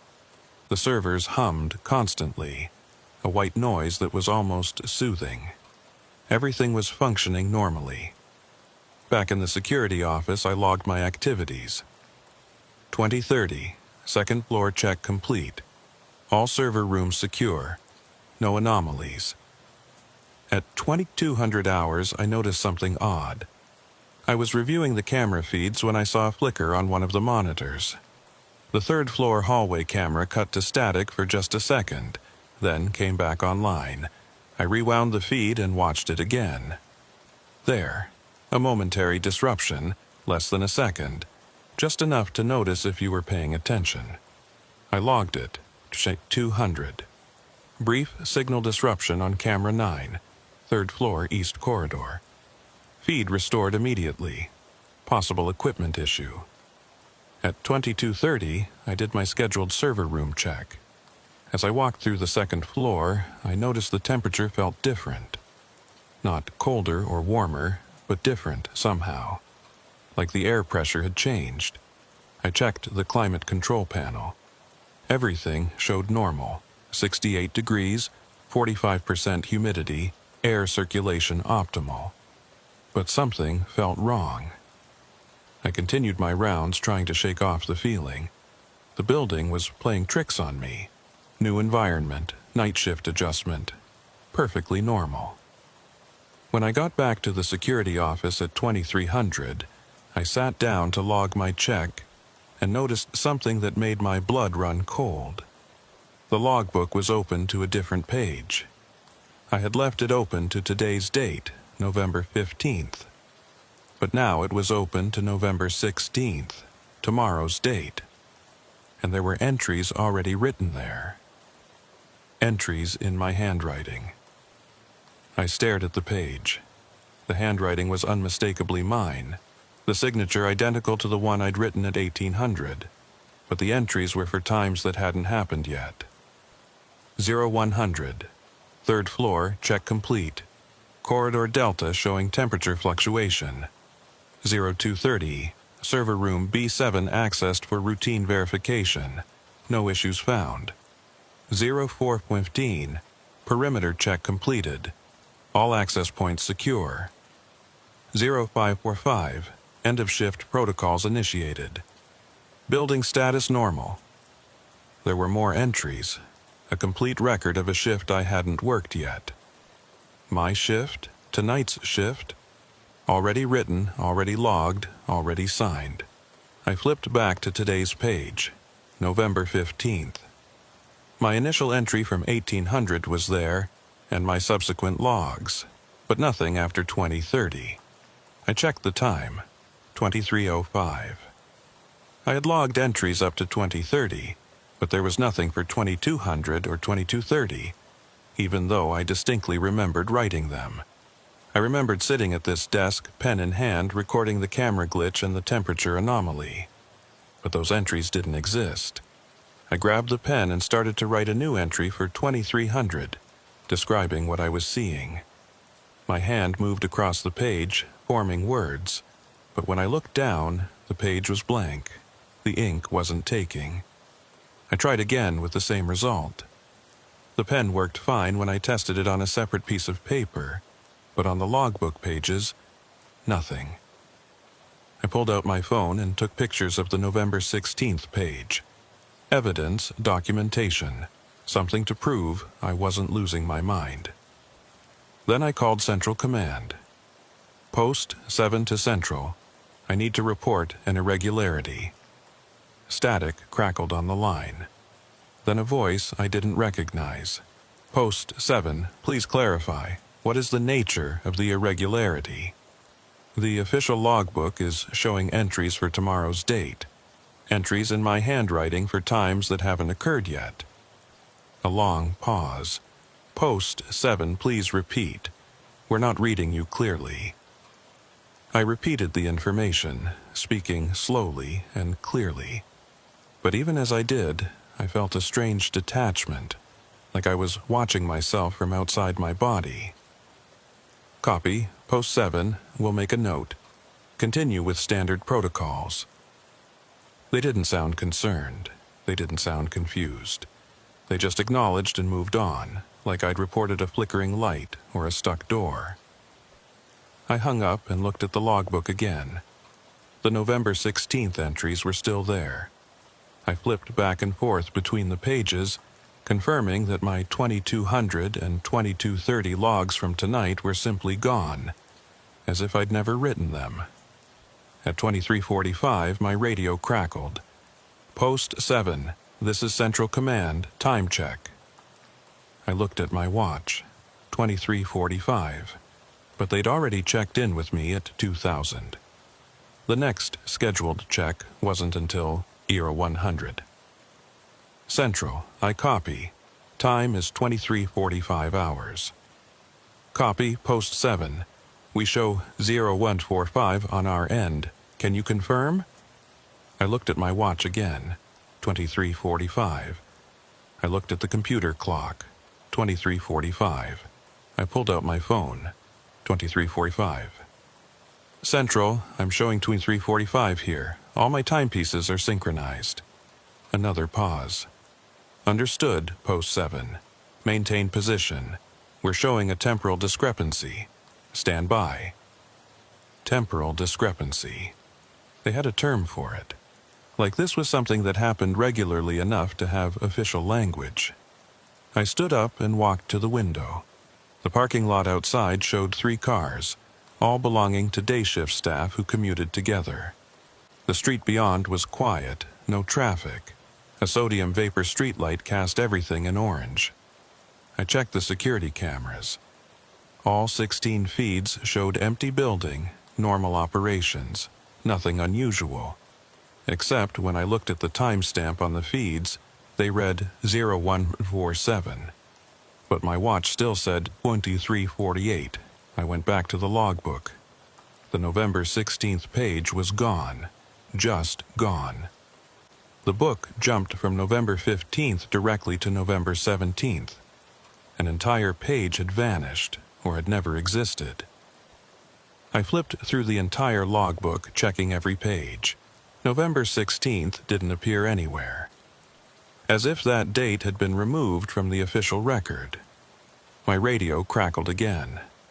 Post 7, status check. Post 7, all clear. My voice sounded strange to my own ears, distant and hollow. Copy. Your next check-in is at 0300 hours. But it was still 23:51 on my watch. If Central Command was at 0147 and my next check was at 0300, that was only an hour and 13 minutes away. But for me, it was 3 hours and 9 minutes. Time wasn't just running differently. It was running separately for me than for everyone else. I sat down and tried to think logically. Possible explanations. Someone was drugging me and I was experiencing lost time. I was having a psychotic break. I was dreaming. None of those explanations felt right. I looked at the logbook. November 15th entries, then November 17th. I flipped to the 17th and saw entries in handwriting I didn't recognize. A different agent's shift, logging routine activities for 2 days from now. I flipped back further, checking previous dates. The pattern was consistent. Every page had the correct date in sequence. November 14th, November 13th, November 12th. All accounted for, just November 16th was missing. Tomorrow's date. The date that was already logged in my handwriting before it happened, and then disappeared completely. I checked my phone photos. The pictures I'd taken of the November 16th page were gone. Not deleted, just gone. Like they'd never existed. My photo gallery jumped from the previous photo directly to the next one, with no gap. No indication that anything had been removed. At 00 hours by my watch, I decided to do another patrol. Maybe physical movement would help me make sense of what was happening. I walked through the ground floor first. Everything normal. Then up to the second floor. The server rooms hummed their constant drone. Temperature still showed 68 degrees, but the air felt thick now. Resistant. I continued to the third floor. The hallway stretched in front of me, longer than I remembered. The overhead lights seemed dimmer, the shadows between them deeper. Halfway down the corridor, I stopped. Something made me turn and look back at the stairwell door I'd just come through. The distance was wrong. I'd walked maybe 50 feet, but the stairwell door looked like it was at least 100 feet away. The hallway had stretched without me noticing. I continued forward, toward the far stairwell. The distance to that door seemed normal, but when I glanced back again, the other door had receded even further. The hallway was expanding behind me as I walked. I stopped and pulled out my phone to use the compass app, something to give me objective measurements. But my phone screen was blank. Not dead, not powered off, just blank, no display at all. I pressed the power button, nothing. Held it down for a hard reset, nothing. I looked at my watch. The hands had stopped moving. Frozen at 0004. The hallway lights flickered once, twice, then steadied. But the quality of the light had changed. It was the same brightness, but somehow older, like looking at the world through aged film. I continued walking, counting my steps. 50 paces, 75, 100. The far stairwell door didn't get any closer. The hallway just kept extending in front of me, unspooling like an infinite corridor. Behind me, I heard a door open. I spun around, hand on my weapon. The hallway behind me was empty. All the doors were closed. But I definitely heard it. The distinct sound of a door opening and closing. Then I heard footsteps. Not the echo of my own steps, but new ones, coming from somewhere ahead of me. I turned back toward the far stairwell. The door was opening. Slowly, deliberately, like someone was pushing it open from the other side. A figure stepped through. It was me. I was looking at myself, maybe 50 feet away, walking into the hallway from the stairwell. Same uniform, same posture, same everything. The figure, the other me, didn't seem to notice me. He just walked down the hallway, checking doors, doing a routine patrol. I stood, frozen, watching myself move. The other me reached one of the offices, tried the handle, confirmed it was locked, then continued on. As he got closer, I could see more details. His name badge said Hayes. His watch showed 0147. His movements were mine, efficient and practiced. He walked past me. Not through me, but past me. As if I wasn't there. As if I was invisible. I turned to watch him continue down the hallway. He reached the stairwell door at the far end, the one I'd been trying to reach for what felt like forever. He opened it and disappeared inside. The moment he was gone, the hallway snapped back to normal length. I was standing at the far end, right next to the stairwell door. The distance behind me to the other stairwell looked correct now, maybe 150 feet. I checked my watch. The hands were moving again. 047. My phone screen showed the normal display. 047. The radio crackled. Post 7, time check at 0200 hours approaching. Prepare for status report. I opened the stairwell door and looked down. Empty, no sign of the other me. Just a normal stairwell, concrete and metal rails and fluorescent lights. I went back down to the security office, my mind racing. What I'd just experienced couldn't be explained by fatigue or equipment malfunction. I had seen myself, a version of me from a different time, walking through the same space, unaware of my presence. Back at the desk, I pulled out the logbook. November 16th was there again. The page that had disappeared was back, filled with entries in my handwriting for a shift I didn't remember working. But now there were new entries too, entries that hadn't been there before. 0147. Third floor patrol completed. Encountered temporal overlay. Corridor extension phenomenon observed. Recommend flagging this shift for review. I hadn't written that, but it was in my handwriting. I grabbed the pen and tried to write a new entry. The ink took this time, flowing normally onto the page. I wrote 0150, experiencing severe timeline disruption. Request immediate backup, and my hand stopped moving. I couldn't write anymore. The pen was working. My hand could move, but I physically could not form any more words on the page. Some invisible barrier prevented it. I looked at what I'd written. The ink was already fading. As I watched, the words became lighter and lighter until they disappeared completely. The page showed only the previous entries, all in my handwriting, all describing events I didn't remember. The computer monitor flickered. When it stabilized, I saw something that made my stomach drop. The security camera feeds were showing me. In the security office, sitting at the desk, writing in the logbook. But the timestamp on the feed said 323. I was watching myself 3.5 hours in the future. And in that future I was writing in the logbook, calm and methodical, as if nothing unusual was happening. I looked down at the logbook in front of me. The entries continued past 0150, documenting activities through the rest of the shift.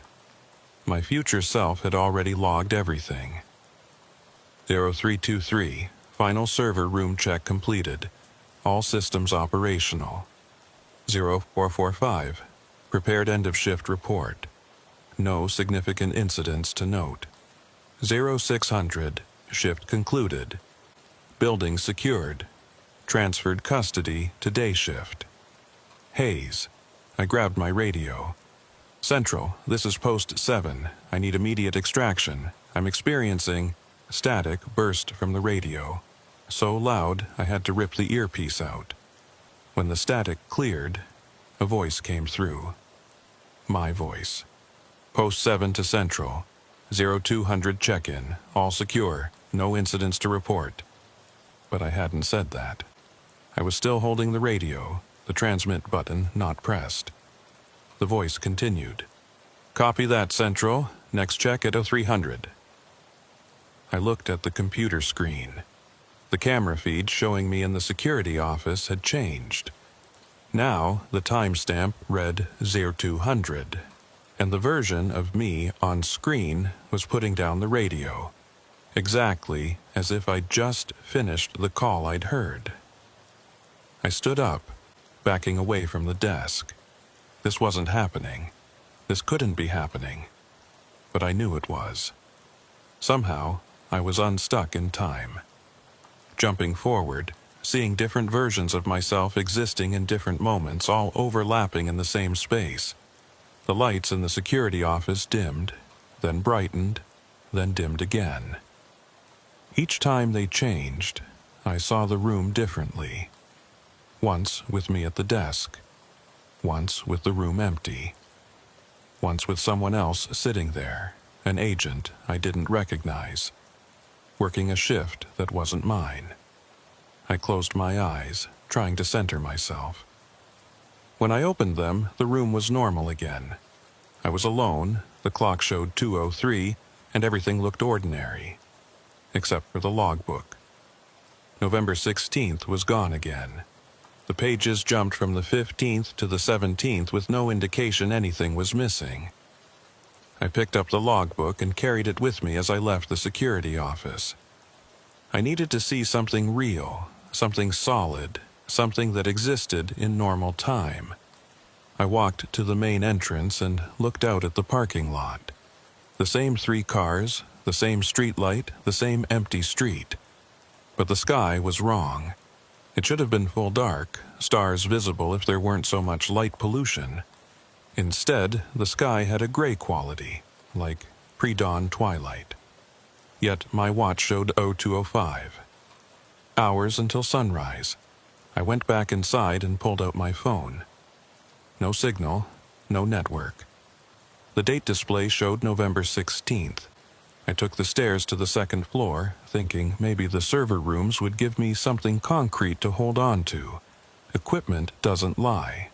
Hardware operates according to fixed principles. The server room required a key card. I swiped mine, and the door unlocked with its usual click. I stepped inside. The servers were all off. Not just powered down, but completely inert. No lights, no hum, no heat, like they'd been unplugged for months. I moved between the rows, checking panel after panel, everything dead. But on the security cameras, these same server rooms had shown normal operations. Lights blinking, systems running. I left the server room and went back to check the camera feeds. On the monitors, the server rooms looked active. I could see the indicator lights, the status displays, everything functioning normally. I went back upstairs and looked directly at the servers. Dead. Back downstairs to the monitors. Active. The building was showing me 2 different realities simultaneously. I sat down at the security desk and tried to think. The logbook entries described a normal shift, uneventful, routine. But what I was experiencing was anything but normal, unless the normal shift hadn't happened yet, unless I was experiencing events out of sequence, and the real shift, the one that would be logged and recorded and remembered, was still to come. But if that was true, what was I doing right now? What was this version of the night? This experience that nobody would ever record? At 0300, my radio crackled. Post 7, status check. I grabbed the radio and transmitted. Central, this is Agent Hayes. I need to report. But what came out of my mouth didn't match what I intended to say. My voice, speaking on its own, said, Post 7, all clear. No incidents. I tried again, forcing the words. I'm experiencing timeline disruption. I need... But again, my voice transmitted something different. Everything normal. Next check at 400. I wasn't in control of what I was saying. My future self was speaking through me, delivering the reports that had already been logged, that had already happened according to some version of reality I hadn't experienced yet. I dropped the radio and looked at my hands. They were fading, not disappearing but becoming translucent. I could see the desk through them. I was being edited out of this timeline. The version of me that was logged, recorded, and official was overwriting the version of me that was experiencing these anomalies. Reality was correcting itself, removing the inconsistency. I grabbed the logbook and flipped to November 16th. The page was there again, but this time I could see through it. The paper itself was becoming transparent. I tried to write in it, to add my own entry, to document what was really happening. But the pen passed through the page without leaving a mark. I was already too insubstantial to affect the record. The security office around me was changing. The walls looked newer, the equipment different. I was seeing the building at different times, different eras, all layered over each other like multiple exposures on the same photograph. In one version, I was sitting at the desk, filing routine paperwork. In another, the office was empty. In another, it was under construction, plastic sheeting and power tools visible. All of these times existed simultaneously. All of them were equally real and equally present, and I was slipping between them, unable to anchor myself to any single moment. At a 400, the lights went out completely. Not a power failure, but total darkness, absolute black. In the darkness, I heard voices, multiple versions of myself, speaking different words at different times, all overlapping. Post 7, all clear. I need backup. Something's wrong. Shift concluded without incident. Please, someone help me understand. Building secured for the night. I'm trapped in time. I'm seeing all of my voices, all of my experiences, all existing in the same space but in different moments, unable to reach each other, unable to help each other. Then the lights came back on. The security office looked normal again. I checked my watch, 0403. My hands were solid again, no longer translucent. The logbook sat on the desk, open to November 15th. My entries from earlier in the shift were there, neat and complete, ending at 0400. I logged the next entry. 0403. Experienced significant disorientation. Recommend medical evaluation if symptoms persist. The ink took. The words stayed visible. I was existing in normal time again, at least for the moment. But I knew it wouldn't last. Whatever was happening to me, whatever this building was doing to time itself, wasn't finished. I decided to test something. I grabbed a blank piece of paper and wrote the date and time at the top. November 15th, 0405. Then I wrote, "If I lose time again, this note proves I was aware during the gap."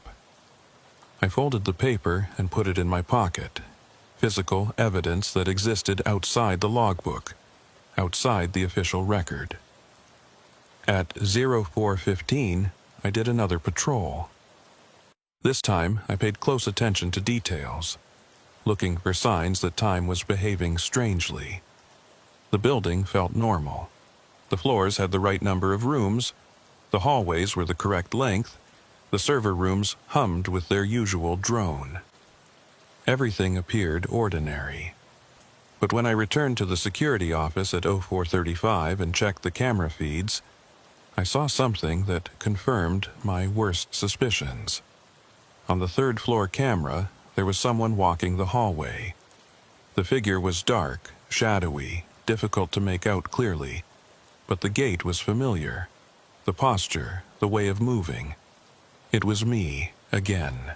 Another version of me, existing in the same building at the same time. I grabbed my radio and my flashlight and headed up to the third floor.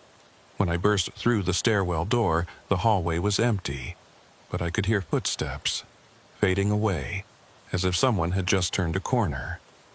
I followed the sound, moving quickly but quietly. The footsteps stayed just ahead of me, always just out of sight. I rounded corner after corner but never caught up. Finally, I stopped in the middle of a hallway and called out, "Hayes, I know you're there. I know you're me. We need to talk." The footsteps stopped. For a long moment, there was only silence. Then, from somewhere ahead of me, I heard my own voice. "You can't talk to yourself across timelines. It creates paradox." "I don't care about paradox," I shouted. "I need to know what's happening. Why is time breaking down?" "It's not breaking down." My voice, coming from empty air. "It's consolidating. All the versions of tonight are collapsing into the official record. The shift that gets logged is the only one that will exist when the process is complete." What about me? What about what I'm experiencing right now? You're a deviation, an anomaly. You weren't supposed to be aware of the process. Most agents aren't. They work their shift, log their activities, and never notice the editing. I felt cold understanding wash over me. This happens every shift? Every night in this building? Every night. The building exists in multiple timelines simultaneously. It's a side effect of the communications equipment, the encryption protocols. They fold space-time to ensure secure transmission, but the folding creates overlap. Multiple versions of the same shift happening in parallel. And the logbook? The logbook is the anchor. Whatever gets written there becomes the official timeline. Everything else gets edited out, smoothed over, made to have never happened. I leaned against the wall, my mind reeling. Why am I aware of it? Why can I see the other timelines? I don't know. My voice from the empty hallway sounded tired. Maybe you're sensitive to temporal distortion. Maybe it's random. But being aware makes it worse. The building will try harder to edit you out. I saw myself becoming transparent. That's the editing process. You're being removed from this version of reality. When it's complete, you'll only exist in the logged timeline. You won't remember any of this. You'll remember a normal, routine shift, nothing unusual. I don't want to forget. You don't have a choice. Sadness in my own voice, echoing back to me from someone who was me but wasn't. The building always wins. The record always takes precedence. Why are you telling me this? A long pause. Because I remember. Somehow, part of me remembers. And I think you need to know even if you won't remember later. You need to know that what you're experiencing is real. The hallway lights flickered. When they stabilized, I was alone. No footsteps, no voice, just empty corridor. I went back to the security office and sat at the desk, staring at the logbook. The November 16th entries were back, written in my handwriting, describing a shift I couldn't remember working. I pulled out the note from my pocket, the one I'd written at 0405. The paper was there, but when I unfolded it, the page was blank.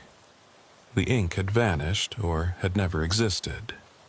I grabbed a pen and tried to write on the blank paper. The ink flowed normally. I wrote, "The building at its time. The logged shift is all that will remain." I folded the paper and put it back in my pocket, knowing it would probably be blank again soon, but needing to try. At 0500, Reynolds called on the radio. "Post 7, this is Reynolds. Early check-in, how's the shift going?" I picked up the radio. "Reynolds, I need to ask you something. Did you ever experience temporal anomalies during your shifts here? Lost time, overlapping moments?" Static. Then, "Post 7, I'm not reading you clearly. Can you repeat?" I tried again, speaking slowly and clearly. "Have you ever noticed anything strange about time in this building?" More static. "Post 7, you're breaking up. Try again at the next scheduled check-in." She couldn't hear me. Or the building wouldn't let her hear me. Any attempt to communicate what was really happening got scrambled, translated into static, lost in transmission. I looked at the computer screen. The camera feeds were all showing normal operations. Nothing unusual. A quiet night at a secure facility, exactly as it should be. But I knew better now. I knew that beneath the surface, time was folding and unfolding. Multiple versions of reality playing out simultaneously, all but one destined to be edited into non-existence. At 0530, I started end-of-shift protocols. I checked all the systems one final time, secured the files, prepared the handover documentation. Everything by the book. Everything normal. Except I knew none of this was real. The shift I was completing wasn't the shift that would be logged. Tomorrow, when I tried to remember tonight, I would recall something different. Something official and recorded and devoid of anomalies. The version of me that experienced the truth would be edited out, replaced by a version that saw nothing unusual. At 0545, I made my final logbook entry. Shift concluded. Building secured. All systems normal. Haze. The moment I finished writing my signature, I felt something shift. The air pressure changed, like a great weight lifting. The lights seemed brighter, the shadows less deep. The quality of time itself felt different, more linear, more stable. I looked at the logbook. November 16th was gone again. The pages jumped directly from the 15th to the 17th. My watch showed 547, but I had a memory now, faint and dreamlike, of working a complete shift. Walking the corridors, checking the servers, logging routine activities. A normal night. Nothing unusual. Except that memory was false. I knew it was false because I could still remember the real events. The temporal overlaps, the conversations with myself across timelines. I was holding two conflicting sets of memories, and I could feel one set trying to overwrite the other. At 0600, Reynolds arrived to relieve me. She looked the same as always, professional and efficient. "How was the shift?" she asked. I opened my mouth to tell her everything. The timeline disruptions, the missing logbook pages, the multiple versions of myself. But what came out was, quiet night, no incidents. I tried again, forcing different words. "Reynolds, listen to me. The building does something to time. You need to..." But my voice betrayed me again. "All systems checked out. Building is secure for day shift." I couldn't tell her. The building wouldn't let me. Any attempt to communicate the truth got translated into routine pleasantries. Reynolds nodded, already focused on the computer screens. "Good. See you tomorrow night." I gathered my things and headed for the door. As I walked across the parking lot to my car, I pulled out my phone to check my photos, looking for the pictures I'd taken of the November 16th logbook page. The photos weren't there. My gallery showed no gaps, no missing files, just a continuous record of normal images with nothing out of place. I got in my car and sat behind the wheel, gripping it hard enough to make my knuckles white. I could still remember the overlapping timelines, the conversations with myself, the gradual editing of reality. But already the memories were fading, taking on that dreamlike quality that suggested unreality. Had it really happened? Or had I just experienced some kind of stress-induced hallucination? I pulled out of the parking lot and drove home through the early morning streets. The city was waking up, businesses opening, people starting their day. Everything normal and mundane and real. And I was carrying memories of a night that, according to all official records, never happened. The next night, Sunday, I reported for my shift with a sense of dread. I'd spent the day trying to convince myself that the previous night had been some kind of stress reaction or fatigue-induced confusion. But deep down, I knew what I'd experienced was real. Reynolds greeted me with her usual efficiency. "Evening, Hayes. Quiet day, nothing to report." I wanted to ask her if she'd ever lost time, ever seen the logbook pages change, ever felt like she was being edited out of reality. But I couldn't find the words. Every time I tried to form the question, my mind went blank. After Reynolds left, I settled into the security office and pulled out the logbook. I flipped through the pages carefully, checking each date. November 15th was there, with my entries from 2 nights ago. November 17th showed entries from tomorrow's shift, written by an agent whose name I didn't recognize. Collins. But November 16th, last night's date, simply didn't exist in the book. I checked my own memory. I could remember working last night. I remembered a quiet shift, routine patrols, nothing unusual. But I also remembered something else, something that felt more like a dream. Temporal overlaps, missing pages, conversations with myself. 2 sets of memories, incompatible with each other, both claiming to be real. I pulled out my phone and opened the Notes app. I typed, "If time breaks again, read this. Last night was real. The building edits time. Trust what you experience, not what you're told." I saved the note and set it as a pinned message so I couldn't miss it. At 1900, I started my first patrol. The building felt normal, perfectly ordinary, just hallways and offices and equipment. Nothing sinister. But as I walked the 3rd-floor corridor, I noticed something. On one of the office doors was a placard that read, "Communications Director Collins." Collins, the name that would be in tomorrow's logbook. An agent who would work the shift after mine. I tried the door, locked. But through the small window I could see the office was occupied. Someone was sitting at the desk writing something. I knocked on the window. The figure at the desk didn't respond, didn't even look up. Just kept writing. I knocked harder. "Hey, this floor is supposed to be empty." No response. The figure continued writing, oblivious to my presence. I used my master keycard to unlock the door and pushed it open. The office was empty, no desk, no chair, no person. Just an unfurnished room with blank walls. But through the window I could still see the figure sitting there, writing. I stepped back into the hallway and looked through the window again. The figure was clearly visible, hunched over paperwork. I opened the door. Empty room. I was seeing 2 realities again. One where the office was occupied, one where it was empty.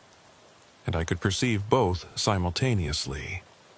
I closed the door and continued my patrol, my heart rate climbing. It was starting again. Time was fracturing around me. Back in the security office at 1930, I logged my activities. The pen worked fine, the ink took normally. Everything seemed stable. But when I looked at the entry I'd just written, I saw something that made my breath catch. My handwriting, but different words than I'd intended. I'd written, 1930, 3rd floor check. All offices secure, no anomalies. But I'd meant to write, 1930, 3rd floor check. Saw figure in office 312. Door showed empty room but window showed occupied. Temporal overlay beginning again. My hand had written the official version while my mind was thinking the truth. I grabbed a new pen and tried again on a separate piece of paper. I wrote, "The building is changing what I write." I looked at the paper. It read, "Standard patrol completed. Nothing to report." My hands were writing things my mind wasn't composing. The editing was happening in real time now, translating my attempts to document the truth into bland official language. At 2000, I checked in with Central Command. Post 7, status check, all clear. But I hadn't pressed the transmit button. The radio had broadcast on its own, speaking with my voice but without my intention. I tried to override it, to speak my own words. "Central, I need to report timeline." but my voice continued smoothly as if I hadn't tried to interrupt. Everything normal. Next check at 2100. I was losing control of my own actions. The official version of me was taking over, performing the shift that would be logged and recorded while my conscious awareness became just a passenger. At 2100, I was doing a server room check when I saw him. Another version of myself, standing at the far end of the room, checking the equipment panels. This version of me didn't seem aware of my presence. He moved through his duties mechanically, efficiently, logging information on a tablet. I walked closer. "Hayes, I know you can hear me." The other me didn't respond. He just continued working, checking gauges, noting readings. I reached out to touch his shoulder. My hand passed through him like he was made of mist. He was there but not solid, occupying the same space but in a different timeline. I pulled out my phone and tried to take a picture. But when I looked at the screen, the photo showed an empty server room. The other me didn't appear in the image. I was the only one who could see him. Or I was seeing across timelines, perceiving versions of the shift that existed in parallel to my own.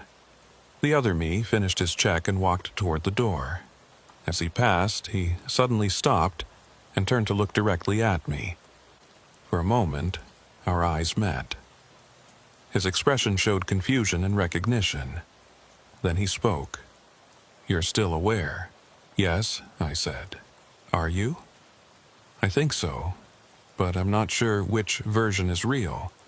Am I the one logging the official shift, or are you?" "I don't know," I admitted. "Maybe we both are. Maybe there are dozens of versions of us, all working this shift simultaneously, all thinking we're the real one." The other me looked troubled. "If that's true, which one survives? Which version gets to keep existing when the timelines consolidate?" Before I could answer, he flickered and vanished.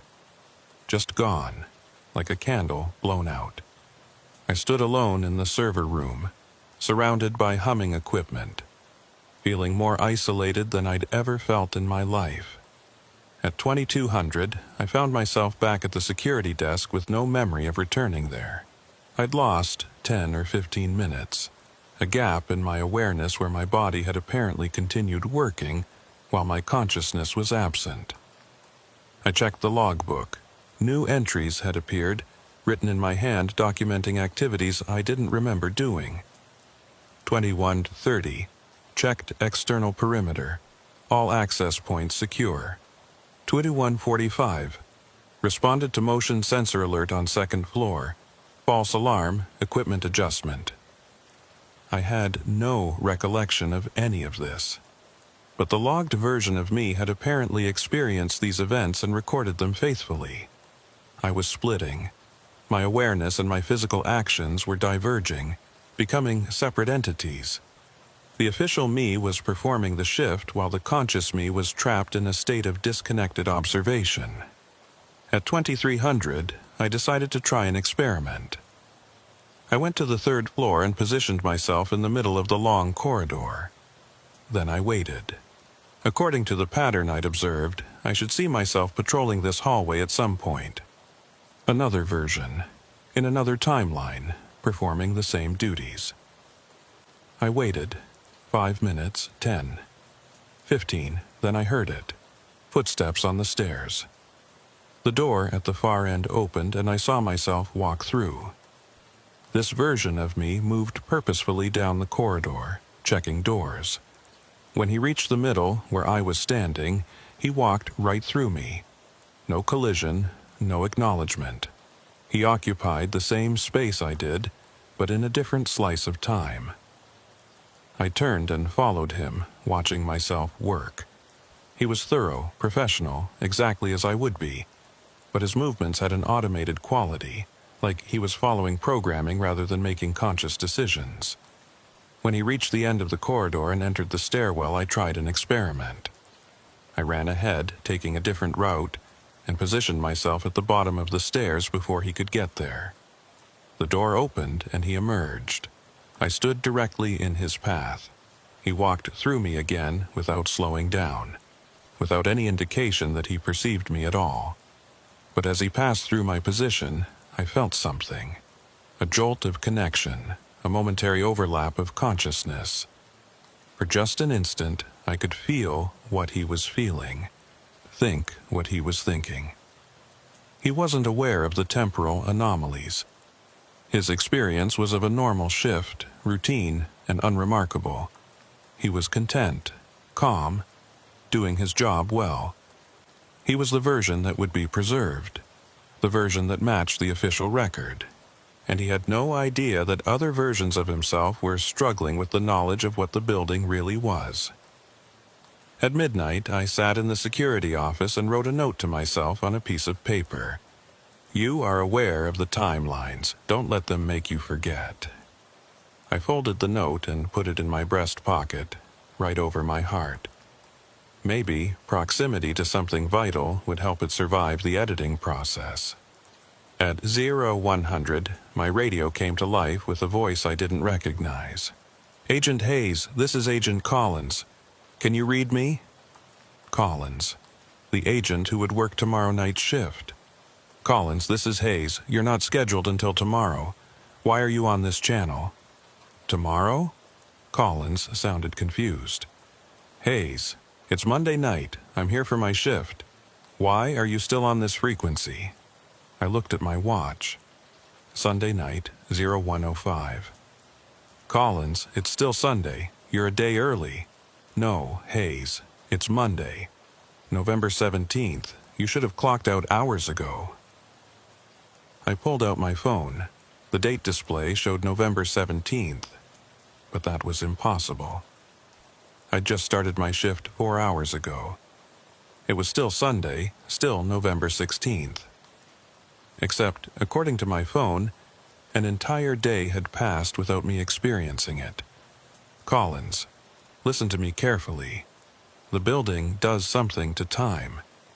If you're experiencing anything unusual, any missing time or temporal overlaps, you need to document it however you can. Static. Then, Hayes, you're not making sense. Are you feeling all right? Should I call for medical support? No, I'm fine. Just be careful. Pay attention to the logbook and don't trust your memories of the shift. They might not be real. Hayes, I'm going to report this conversation. You sound like you're having some kind of episode. The connection cut off. I was alone again with the humming equipment and the impossible date on my phone. I went to the logbook. The page for November 16th was there now, but all the entries were written in a hand I didn't recognize. Collins' handwriting. He'd already worked the shift I thought I was currently working. I flipped to November 17th. Empty pages waiting to be filled. No, that wasn't right. I flipped back. November 15th had my entries. November 16th had Collins' entries. November 17th was blank. But I'd been working November 16th. I was sure of it. I'd reported at 1800 on Sunday, November 16th. Except now, all the evidence said today was Monday the 17th. And I was working Monday's shift. And Sunday's shift had already been completed by Collins.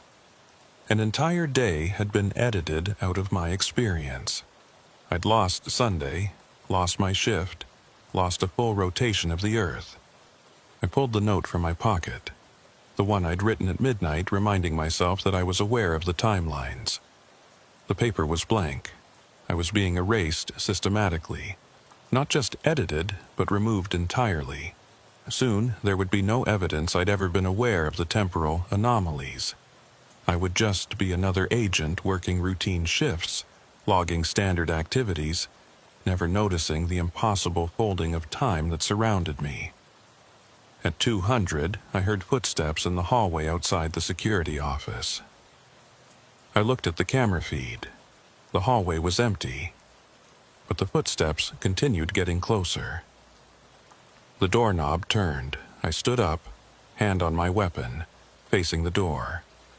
It opened slowly, and I saw myself walk in. Not a past or future version. Not a temporal echo, but me right now, in this moment, walking through a door I was watching from the other side. We stared at each other. Same uniform, same age, same expression of confusion and fear. "Which one are you?" I asked. "The one working Monday night," he said. "Which one are you?" I thought I was working Sunday night, but now I think I'm working Monday too. We both looked at the logbook. It showed Monday's date, November 17th, with no entries yet. A blank shift waiting to be logged. "We're the same shift," the other me said. "We've been split into separate awareness, but we're both living the same hours. When time consolidates, only one of us will remain." "How do we know which one?" He shook his head. "We don't. Maybe neither of us. Maybe a third version we can't see, the one that's logging everything normally without noticing any of this." He walked closer, and I noticed he wasn't casting a shadow. The overhead lights passed through him like he wasn't fully solid. "You're fading," I said. "So are you," he replied, pointing at me. I looked down at my hands. He was right. I could see the desk through them, faint but definite. I was becoming translucent. "The timeline is choosing," I said. "It's deciding which version to keep. Or it's discarding both of us." He sat down in the chair, or tried to. He passed partially through it before finding solidity. "Maybe we're both the anomalies. Maybe there's an official version of this shift happening right now that we can't see, and we're just glitches being edited out." The lights flickered. When they stabilized, the other me was gone. I was alone in the security office, becoming more transparent with each passing second. I grabbed the logbook and tried to write something, anything, to anchor myself to this reality. But the pen passed through the page without leaving a mark. I was too insubstantial now to affect physical objects. I was becoming a ghost in my own shift. At 0300, I couldn't feel the floor anymore. I was standing on it, or I thought I was, but there was no sensation of contact. I was present, but not participating. Observing, but not affecting. I walked through the building, passing through walls and doors like they were made of mist. I could see everything, but interact with nothing. On the second floor, I saw another version of myself doing a server room check. He was solid, corporeal, real. He logged his activities on a tablet, then left the room through the door like a normal person. That was the version that would survive. The one who experienced nothing unusual, who had no awareness of the temporal folding, who would log a routine shift and remember nothing strange. I tried to speak to him, to warn him, but no sound came out. I was beyond sound now, beyond matter.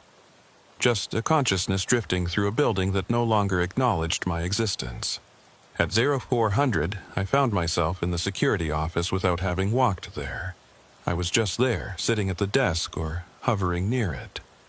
I couldn't quite tell which. The logbook was open, filled with entries in my handwriting. A complete record of a normal shift, everything logged properly, everything routine. I had no memory of writing any of it. On the computer screen I could see the time, 0403. In 3 hours, the shift would end. Day shift would arrive. And whatever version of me existed in that future would hand over custody of the building with no awareness that anything strange had happened. I would forget, or I already had forgotten, or I'd never known. Time was so tangled now I couldn't tell what was memory and what was premonition. At 0500, I felt myself starting to fade completely. Not just visually, but existentially. The building was finishing its editing, removing the anomaly, smoothing over the glitch. Soon, I would simply cease to be, and only the official version would remain. I made one last attempt to leave evidence. I tried to write on the wall, scratch something into the desk, leave any mark that would prove I'd been aware. But I couldn't affect anything. I was less than a ghost. I was a memory. The building was actively forgetting. The last thing I remember from that night was watching the sun come up through the window. Dawn light filling the security office, illuminating the desk and the logbook and the empty chair. No one sitting there. The shift already ended. Day staff arriving, going about their normal routines, never knowing that something impossible had just occurred in the building they worked in. And me, watching from nowhere, from a slice of time that didn't exist in any official record. Then, even that faded. I woke up in my car in the parking lot. The sun was high overhead, mid-afternoon by the look of it. My phone showed 14:30 hours, Monday, November 17th. I had no memory of how I got there. The last thing I clearly remembered was starting my shift Sunday night at 1800. Everything after that was confused, fragmented, like trying to remember a dream. I checked my phone. No missed calls, no messages. I pulled up my work schedule. It showed I'd worked Sunday night as planned, then called in sick for Monday night's shift. But I had no memory of calling in sick. I had no memory of leaving the facility. I had no memory of the last 20 hours. I drove home slowly, trying to piece together what had happened. The harder I tried to remember, the more the memory slipped away, replaced by a vague sense of routine and normalcy. By the time I reached my apartment, I'd convinced myself that I must have caught some kind of bug, worked through it Sunday night, then gone home sick Monday morning. That made sense. That was logical. The other memories, the temporal overlaps, the fading reality, the multiple versions of myself, those were clearly just stress-induced hallucinations. Fever dreams, nothing real. I spent Monday evening resting, convinced I'd just had a rough shift and let my imagination run wild. Tuesday, I reported for my shift as usual. Reynolds briefed me on the usual protocols. Everything normal. I settled into the security office and pulled out the logbook. I flipped to Sunday, November 16th, to review my entries from that shift. The page wasn't there. The logbook jumped from November 15th to November 17th with no indication anything was missing.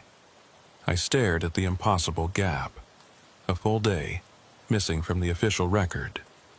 My shift, the one I'd worked 2 nights ago, simply didn't exist according to the logbook. I flagged down Reynolds before she could leave.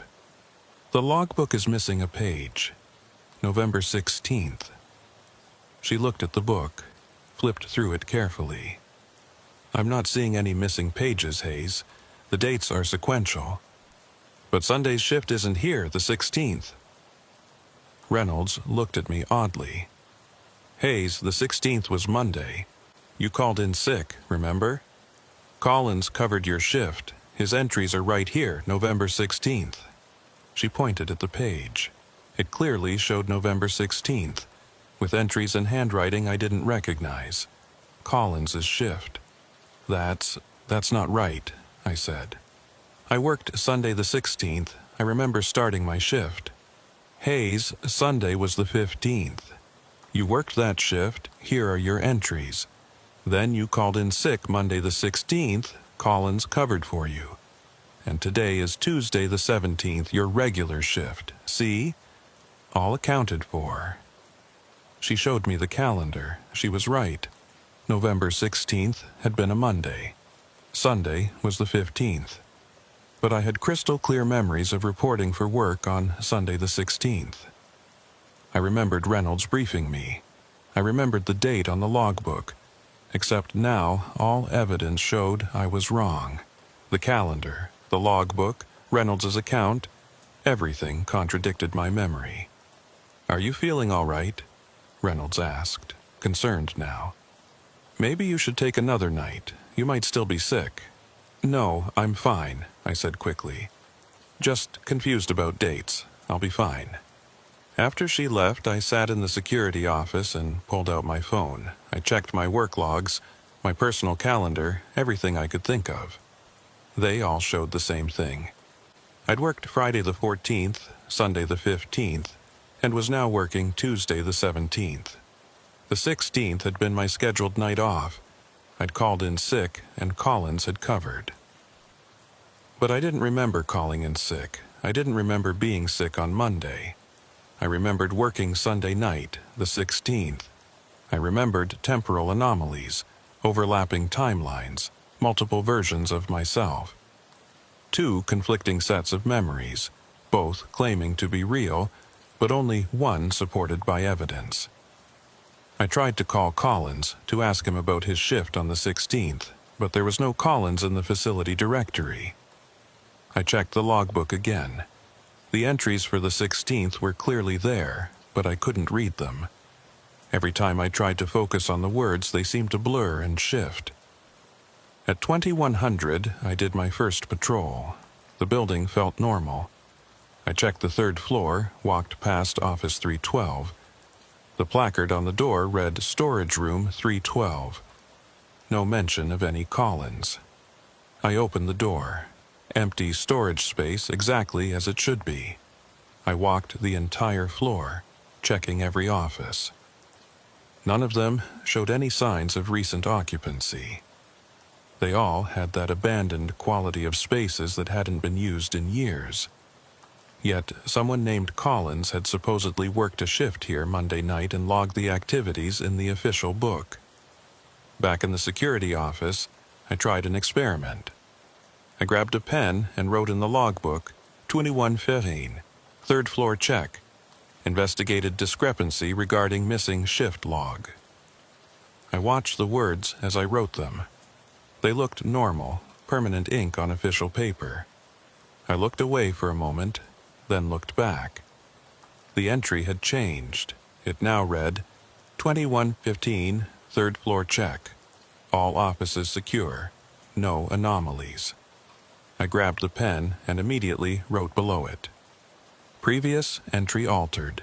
Building is editing the logbook in real time.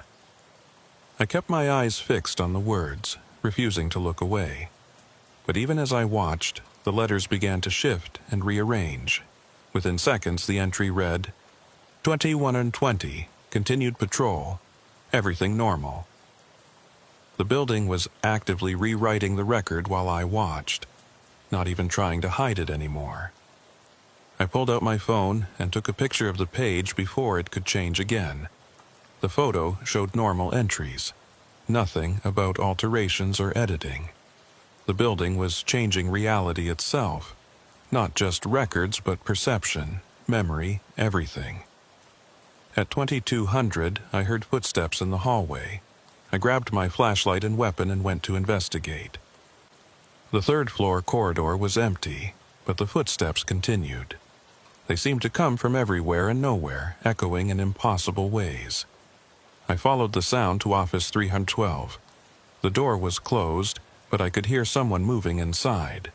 I used my keycard to open it. The room was empty. Just bare walls and concrete floor. But the sounds continued. Footsteps, papers rustling, a chair scraping. I stood in the center of the empty room and listened to sounds that had no source. Activity from a timeline that didn't exist, bleeding through into mine. Collins, I called out. I know you're here. I know you worked Monday night. I need to know what you experienced. The sounds stopped. Complete silence. Then, very faintly, I heard a voice. My voice. There is no Collins. There never was. That shift doesn't exist. We don't exist. Who am I talking to? I asked the empty room. You're talking to yourself. The version of you that worked the shift that never happened. The version the building edited out. If you were edited out, how can you still exist? I don't exist. Not really. I'm just an echo, a remnant that got caught in the machinery. A ghost of a shift that was removed from the timeline. I felt cold understanding settle over me. The building doesn't just edit logbooks. It edits reality itself. Entire shifts just cease to have ever happened. Yes, my voice from empty air. And the people who work those shifts cease to have ever worked them. Their experiences, their memories, their very existence during those hours, all removed, smoothed over, made to have never been. But I remember working Sunday the 16th even though everyone says I called in sick. You remember because you were there. You're one of the echoes now. The building couldn't completely erase you. Part of you remains, aware of what was taken. How many others are there? How many shifts have been erased? Look at the logbook, really look at it. Not at the pages that are there, but at the spaces between them. I went back to the security office and examined the logbook carefully. The binding, the page edges, the thickness of the book. It was too thin. A year's worth of daily entries should have made the book much thicker. But it was barely half an inch, maybe 200 pages. I counted the pages. The book jumped from one date to another with irregular gaps. November 15th, 17th, 19th, 22nd, 25th. Random dates included, others missing. No pattern I could discern. But when I tried to flip to the missing dates, my fingers found no purchase. The pages weren't there to turn to. They'd been removed so completely they'd never existed. Dozens of shifts, maybe hundreds over the years, just gone. Edited out of the record, out of time, out of existence. And the agents who'd worked those shifts, where were they? "We're here," my voice said from the empty security office, though I was the only one visible in the room. All of us, the ghosts of shifts that never happened. We exist in the spaces between, aware but unable to affect anything, watching the living work shifts that will be logged while ours never were. How do I avoid ending up like you? You can't. It's already happened. Part of you is already here with us. The part that experienced Sunday the 16th. You just haven't fully realized it yet. I looked down at my hands. They were solid, corporeal. I could feel the desk, the chair, the logbook. I was real. But for how long? How much of me was already fading, already edited out, already becoming another echo in a building that consumed shifts and turned them into non-existence? At 0100, I started noticing more of them. The ghosts of shifts that never were. They appeared in the camera feeds, faint and translucent, moving through their routines. Agents I didn't recognize, some in current uniforms, some in styles from decades past. All of them working shifts that had been removed from the official record. All of them trapped in a state of partial existence, aware enough to know what had happened, but powerless to change it. I could see them everywhere now. In the hallways, the server rooms, the offices. Dozens of figures moving through the building, each one experiencing their own erased shift, each one invisible to the others. We were all there, all occupying the same space, all existing in parallel timelines that had been severed from the main flow of reality. At 0300, I saw Reynolds. Not the current Reynolds, but a younger version from years ago, working a night shift that had been edited out. She moved through the security office like I wasn't there, checking equipment that no longer existed, logging entries in a logbook that wasn't there. I tried to speak to her, but she couldn't hear me. We were in different slices of time, different versions of reality that happened to overlap. "How long have you been here?" I asked, knowing she couldn't answer. But another voice responded, from somewhere in the room I couldn't see. 23 years. I spun around. Who said that? Agent Morrison. I worked here in 2002, November 16th, 2002, a Thursday night. I remember it clearly because it was the night that got taken. You've been here for 23 years? In this building, yes. In this state of partial existence, I can't leave. I'm bound to the shift that never happened, trapped in hours that were removed from the timeline. Is there any way out? Silence. Then, I don't know. None of us have found one. We just exist here, watching shift after shift, some logged and remembered, others erased and forgotten. We're the forgotten ones, Hayes. The ones the building decided shouldn't exist. At 0400, I felt the familiar sensation of fading, my hands becoming translucent, the floor losing solidity beneath my feet. The building was deciding. This shift, my shift, Tuesday the 17th, it was being evaluated for existence. Would it be logged and remembered? Or would it join the others, the missing dates, the erased shifts, the ghosts in the machinery? I grabbed the logbook and tried to write. Do not erase this shift. Agent Hayes must remain in the record. But even as I wrote, the words changed. Routine patrol completed. No incidents to report. The building wouldn't let me advocate for my own existence. It was going to make the decision on its own terms. At 0500, Reynolds arrived early for day shift. She looked at me with concern. Hayes, you look terrible. Are you feeling all right?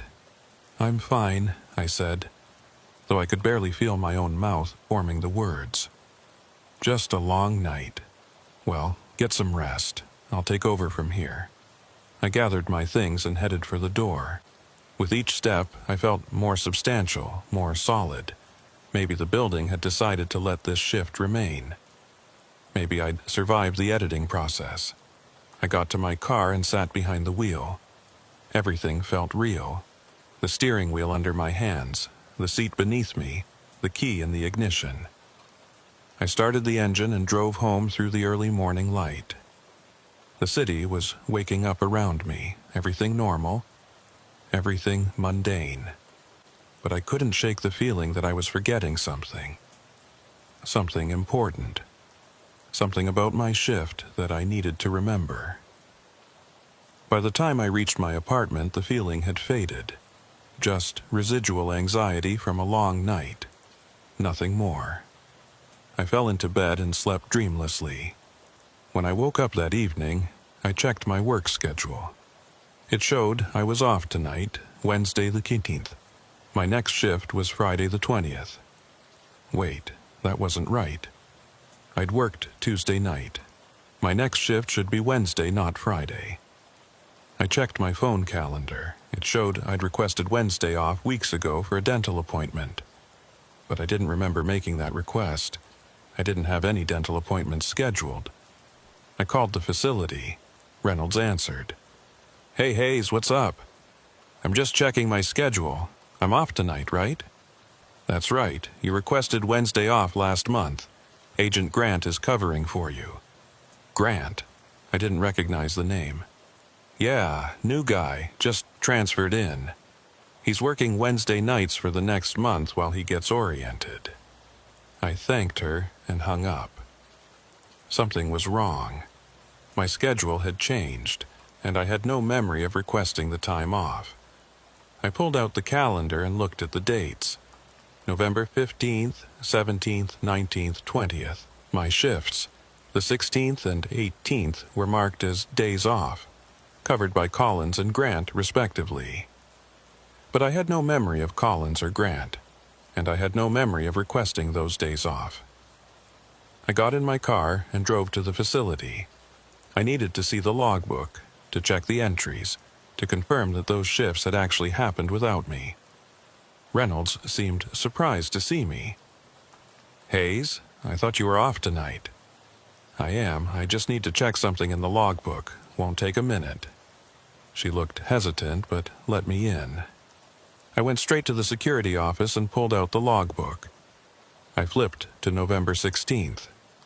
The page was there, filled with entries and handwriting I didn't recognize.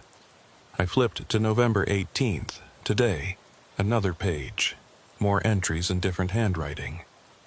Both shifts had happened, both were logged and official. But I had no memory of being absent, no memory of these other agents working my shifts. "Reynolds," I called out. "Who is Collins?" She came into the security office. "Collins? Never heard of him. Why?" I pointed at the November 16th entries. "He worked this shift. It's logged right here." Reynolds looked at the page. "Hayes, those are your entries. That's your handwriting." I looked again. She was right. The handwriting was mine. My signature at the bottom of each entry. But I hadn't written them. I'd never even been here on the 16th. I'd called in sick. Except now, the official record showed I'd worked that night and written these logs myself. "Hayes, are you sure you're feeling all right?" Reynolds asked gently. "Maybe you should see medical. You seem really confused." I left without answering. Got in my car and drove aimlessly, trying to make sense of what I was experiencing. The building was rewriting my history, not just the official logs, but my actual past. Shifts I hadn't worked were being added to my record. Shifts I had worked were being removed. My personal timeline was being edited and reorganized according to rules I didn't understand. By the time I got home, I'd convinced myself that I was just tired, stressed, maybe coming down with something. The confusion would pass. But deep down, in a place I couldn't quite access consciously, I knew the truth. I was being edited, systematically. Shifts were being added and removed, memories were being altered, my very existence was being reorganized. And soon, I would forget that anything unusual had ever happened. I would remember only what the building wanted me to remember. I would be just another agent working routine shifts, logging standard activities, never noticing the impossible machinery that surrounded me, never knowing that parts of me had been removed, edited out, made to have never existed. The building always wins. The record always takes precedence. And the agents who realize what's happening, we become echoes, ghosts, fragments of shifts that never were, aware enough to know we've been erased but powerless to prove it. I'm writing this now while I still can, while I still remember. But I know that soon these words will change. They'll become something ordinary, something bland and official. And I'll forget I ever wrote them, just like I'm forgetting everything else. The building is patient. It's been here longer than any of us. It will be here long after we're gone, and it will keep editing, keep removing, keep rewriting. Until only the shifts it approves remain, until only the agents it wants survive.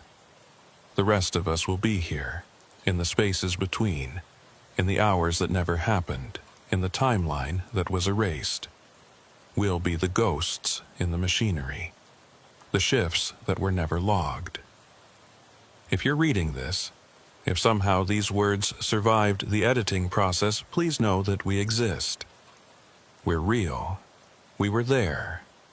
We just weren't allowed to remain. And if you work nights in a building that seems to play with time, pay attention to the logbook. Look for the missing dates. Notice the gaps. Because every gap is a shift that was erased. And every erased shift is an agent who became an echo. We're still here. We're still working our shifts. We just don't exist anymore. Not officially. Not in any way that matters. But we remember, and we're trying to warn you.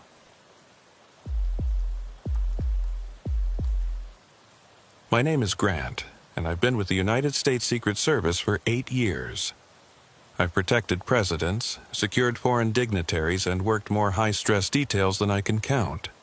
But nothing in my training prepared me for the White House after 3 a.m. They don't tell you about the 3 o'clock rule during orientation. It's not in any manual, not part of any official briefing. You learn about it from the other agents, the ones who've worked the overnight interior posts long enough to know. They tell you in quiet voices during shift changes when no supervisors are listening. After 3 in the morning, you follow protocol exactly. No deviations, no improvising, no matter what you see or hear. You do your job by the book. and you don't ask questions. I didn't understand what they meant until my third week on the night shift. My assignment was straightforward enough. Interior security, second floor of the White House residence. The shift ran from 2200 to 0600 4 nights a week. During those hours, the first family was usually asleep. The building was quiet, and my job was to maintain a presence, monitor the hallways, and respond to any security concerns. The second floor of the residence is where the first family lives. Private quarters, bedrooms, sitting rooms. The spaces where they can be away from the public eye. During the day, it's active with staff, family members, and occasional visitors. But at night, after about 11 p.m., it's supposed to be quiet. Everyone asleep, lights dimmed, just silence and stillness. That's the theory, anyway. My supervisor was Agent Walker, a 15-year veteran who'd worked more night shifts than anyone else in the detail. He was in his mid-40s, with gray creeping into his hair and the kind of calm demeanor that came from seeing everything twice.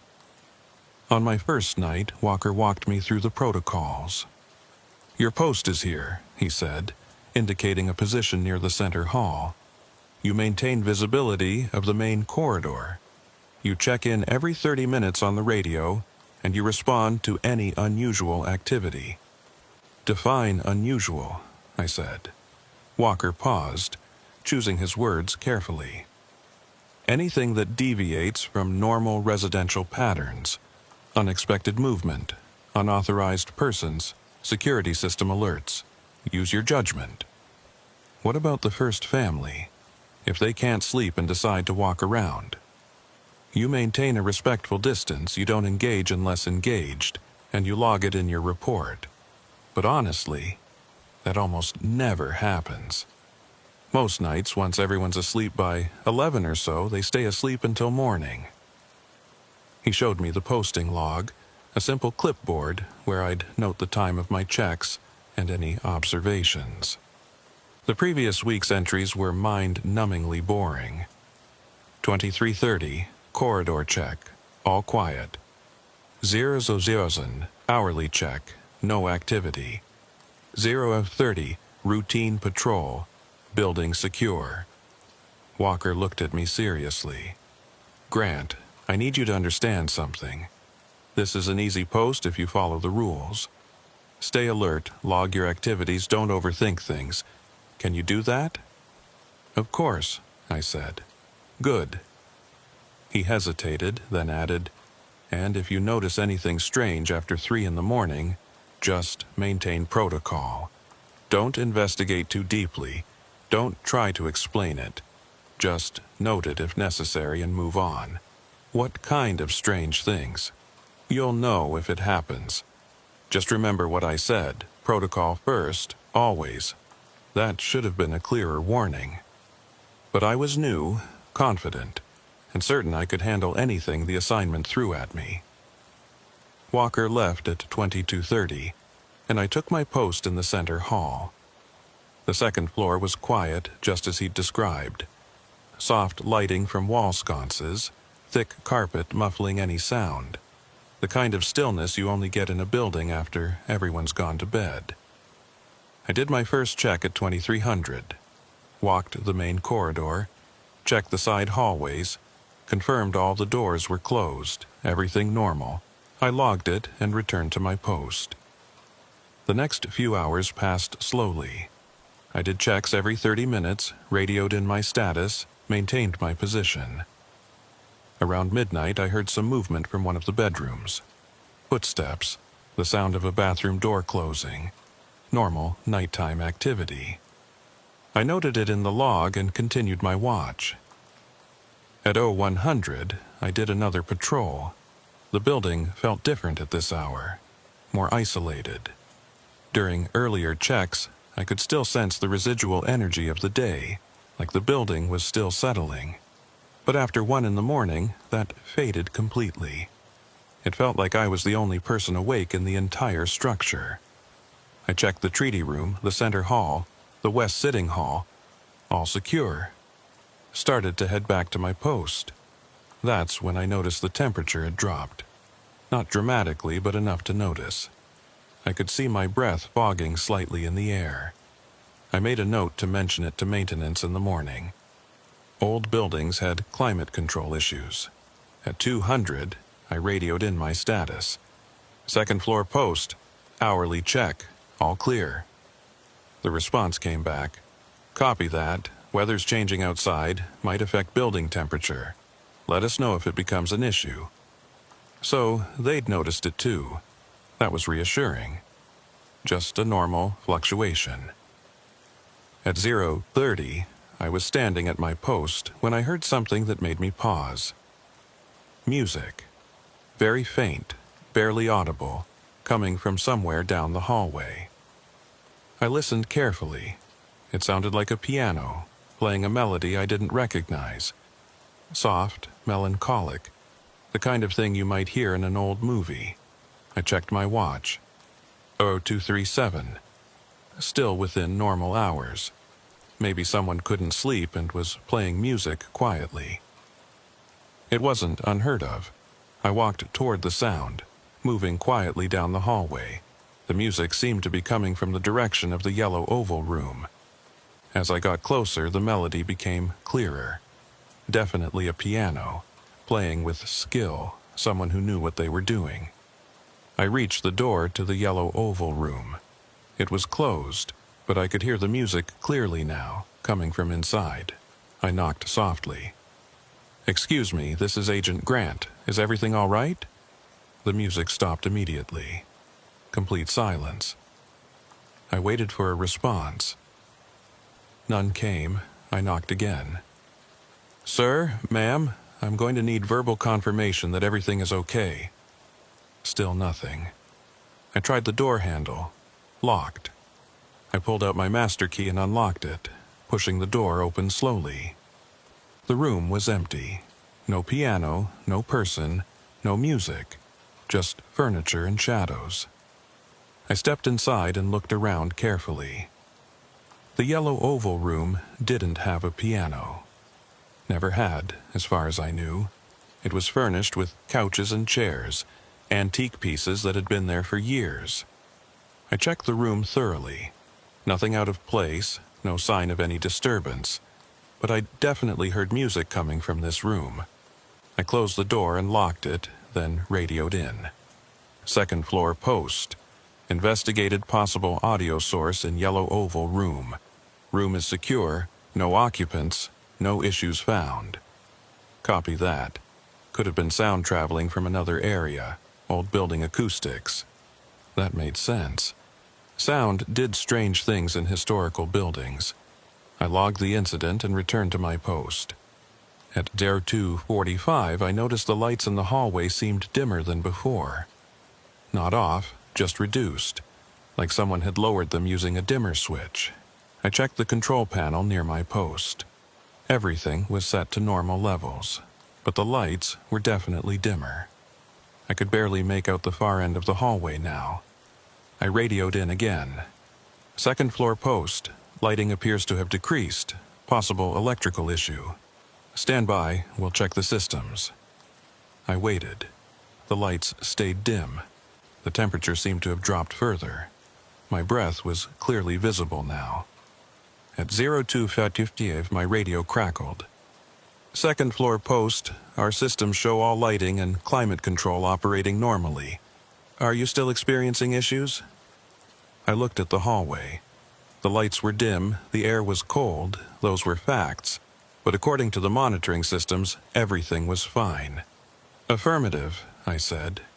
Visual conditions appear darker than normal. Temperature feels significantly decreased. Copy. We're flagging it for maintenance. Continue normal duties. I checked my watch. 02:57. 3 minutes until 3 in the morning. I don't know why I was watching the time so closely. Something about Walker's warning, about the way he'd emphasized the 3 o'clock rule, made me pay attention to the approaching hour. At 02:59, the hallway lights flickered once. Just a brief flutter, then steady again. At 0300 exactly, everything changed. The temperature plummeted. I could see thick fog forming with each breath. The lights dimmed to almost nothing, just barely enough to see outlines and shapes. And the quality of the silence changed. It went from the peaceful quiet of a sleeping building to something heavier, more oppressive. Like the building itself was holding its breath, I stood very still, every sense on high alert. Something fundamental had shifted. The building felt different now, charged with a presence that hadn't been there a minute ago. I heard a door open somewhere down the hallway. Not a quick movement, but slow and deliberate. The creak of old hinges, the soft click of a latch releasing. I turned toward the sound, my hand instinctively moving toward my weapon. A figure stepped out of one of the bedrooms. I could barely make out details in the dim light. Just a silhouette, tall and thin, moving with an odd, gliding motion. "Excuse me," I called out. "Please identify yourself." The figure didn't respond. It just stood there in the hallway, facing my direction but not moving. "This is Agent Grant with the Secret Service. I need you to identify yourself immediately." Still no response. The figure remained motionless. I pulled out my flashlight and aimed it at the figure. But when I clicked it on, the beam barely penetrated a few feet. The darkness seemed to absorb the light. I started walking toward the figure, maintaining protocol. "I'm approaching your position. Please remain still and keep your hands visible." As I got closer, I could see more details. The figure was wearing old-fashioned clothing, the kind you'd see in photographs from the 1800s. A dark suit, formal and archaic. The face was indistinct, like looking at someone through frosted glass. I was about 10 feet away when the figure turned and walked through a closed door. Not opened it, not pushed it aside, but walked directly through it like the door wasn't there. I stopped in my tracks, my mind trying to process what I'd just seen. That wasn't possible. People didn't walk through solid objects. I reached the door the figure had disappeared through. The Lincoln bedroom. I tried the handle. Locked. I used my key and opened it. The room was empty. No figure, no person, no sign anyone had been there. I checked the entire room thoroughly. Under the bed, in the closets, behind furniture. Nothing. I stood in the center of the Lincoln bedroom, my heart pounding, trying to make sense of what I'd just witnessed. There had to be a rational explanation. Trick of the light, fatigue-induced hallucination, something. But I knew what I'd seen. A figure in old-fashioned clothing, walking through a closed door. I radioed in. Second-floor post. Investigated possible intruder in Lincoln bedroom. Room is clear, no occupants found. Copy that. Did you get a visual on the intruder? I hesitated. How could I explain what I'd seen in a way that wouldn't sound insane? Negative. By the time I reached the room, there was no one there. Might have been a shadow or lighting effect. Understood. Continue monitoring.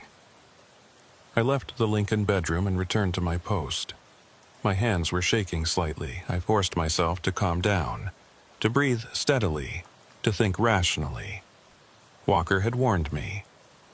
After 3 in the morning, you follow protocol exactly.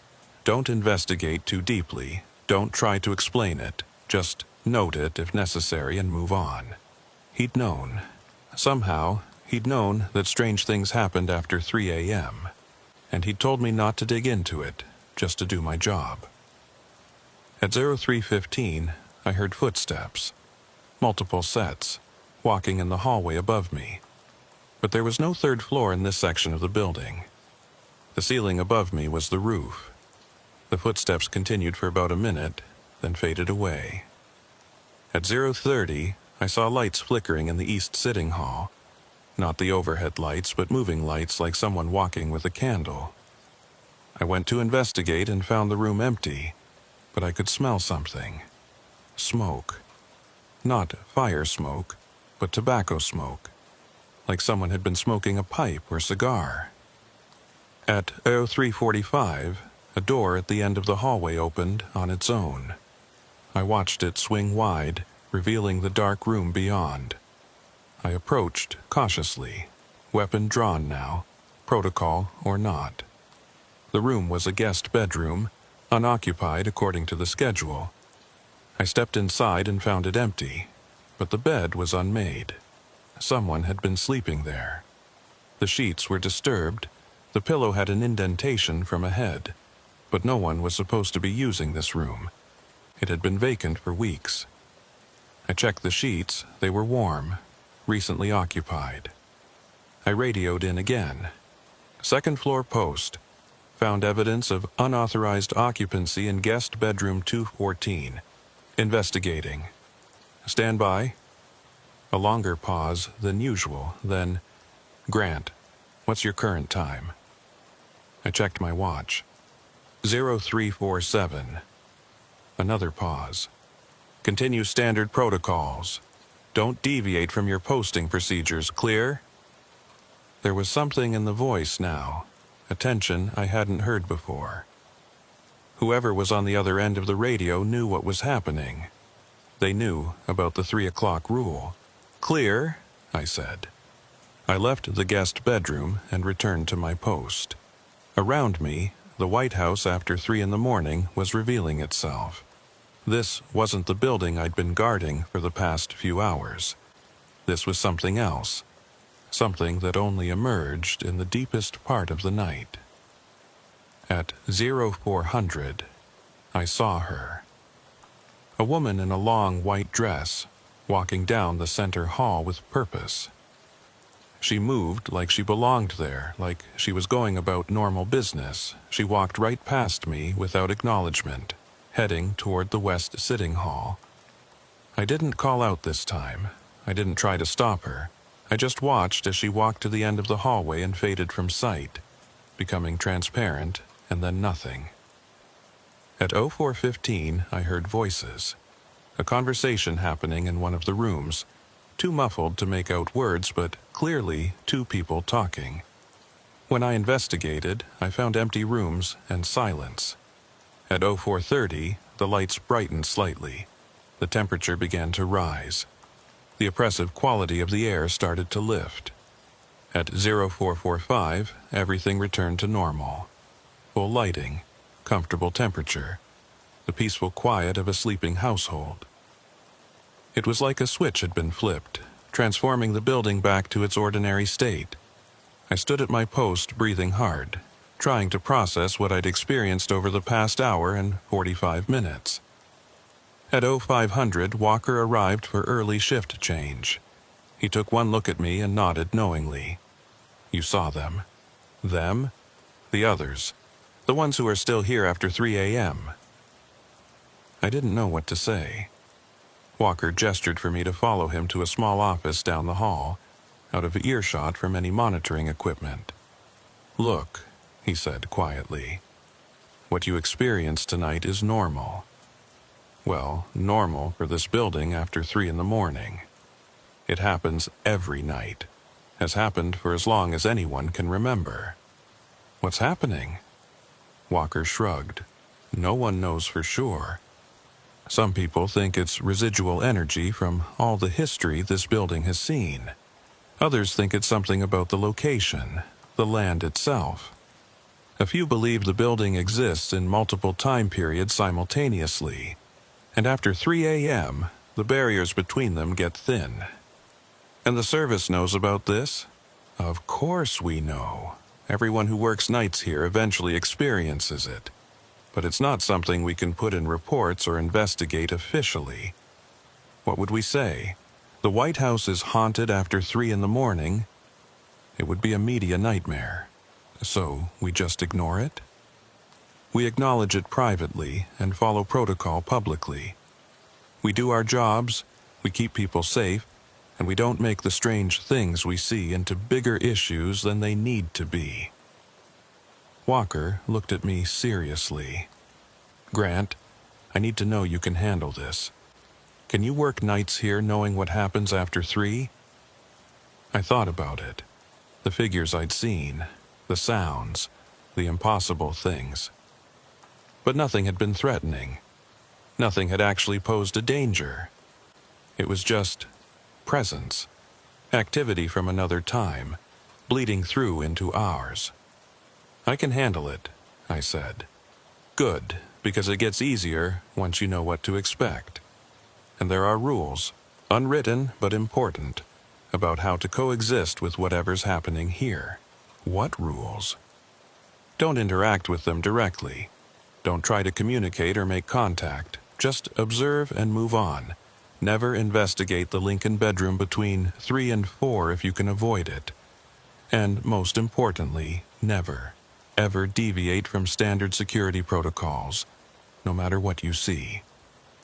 The protocols keep you grounded in this time, this reality." I nodded, filing away each instruction. Walker clapped me on the shoulder. "You did fine tonight. Get some rest. It'll make more sense after you've processed it." But as I drove home in the early morning light, watching the city wake up around me, I knew some things would never make complete sense. I'd just spent an hour and 45 minutes in a building that existed in multiple time periods at once, and tomorrow night, I'd do it again. After that first night, I started paying closer attention, not just to what happened after 3 a.m., but to everything. The building's rhythms, the subtle changes in atmosphere, the way other agents behaved around certain times and places. I noticed that the other night shift agents never lingered after their shifts ended. They did their handoffs quickly and left, like they couldn't get out of the building fast enough. And no one ever talked about what they saw during those post-3 a.m. hours. It was an unspoken agreement. We all experienced it, we all knew it was real, but we never discussed the details. My 4th night on the post, I started documenting patterns. Not officially, just in a private notebook I kept. I wanted to understand what I was dealing with, even if I couldn't explain it. The activity always began at exactly 3 o'clock a.m., not 2:59, not 3:01, but precisely at the top of the hour. Like a switch being flipped, the temperature always dropped first. Then the lights dimmed, then the sounds started, footsteps, voices, doors opening and closing. The figures appeared to follow specific routes. The woman in white always walked from the center hall to the west sitting hall. The man in the old-fashioned suit always emerged from the same bedroom and entered the Lincoln bedroom. There were others too, each with their own pattern, their own routine. They never acknowledged my presence. They moved through their activities as if I wasn't there, as if they were replaying scenes from another time. But sometimes, just sometimes, one of them would pause and look directly at me. Those moments were the most unnerving. The sense of being seen by something that shouldn't be able to see you, being noticed by the past. 2 weeks into the assignment, I experienced my first deviation from the pattern. It was a Tuesday night, quiet evening, nothing unusual during the pre-3 a.m. hours. I'd done my checks, maintained my post, everything by the book. At 3 o'clock a.m., the familiar changes began. Temperature drop, lights dimming, the quality of silence shifting. At 3:15, I saw the woman in white making her usual walk down the center hall, but this time she stopped halfway down the corridor. She turned to face me directly, and she spoke. "He's coming." Her voice was distant, like hearing someone speak from underwater, but the words were clear enough. "Who's coming?" I asked, forgetting Walker's warning about not interacting. She didn't answer. She just turned and continued her walk, fading from sight at the end of the hallway. I stood frozen, processing what had just happened. In 2 weeks of observations, none of the figures had ever spoken. They just moved through their routines silently, unaware of the present. But she'd spoken to me, warned me about something. At 3:30, I found out what. I was doing a routine check of the treaty room when I heard a sound I hadn't heard before. Heavy footsteps, purposeful and steady, coming from the main staircase. These weren't the soft, gliding movements of the usual figures. These were solid, real, like someone actually walking up the stairs.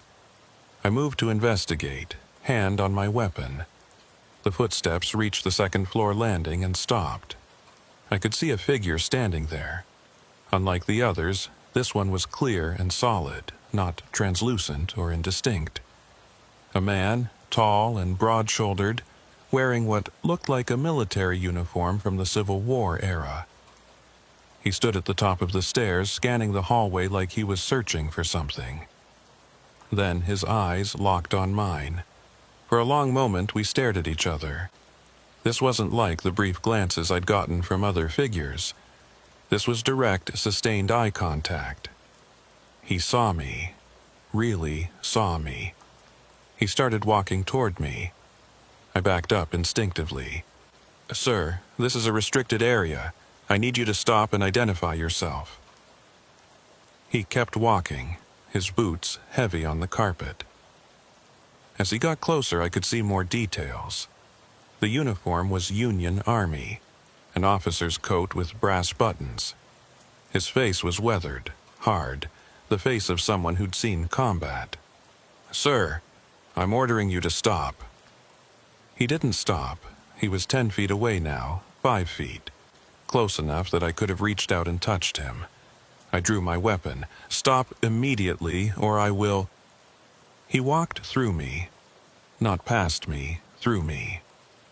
I felt a wave of intense cold as he passed, like being dunked in ice water. For a moment, I could see through his eyes, feel what he was feeling. Urgency, purpose. He was looking for someone, searching the building for a specific person. Then he was past me, continuing down the hallway. I turned and watched him check doors, moving with military efficiency. He reached the Lincoln bedroom and went inside. I stood there shaking, my weapon still drawn, trying to process what had just happened.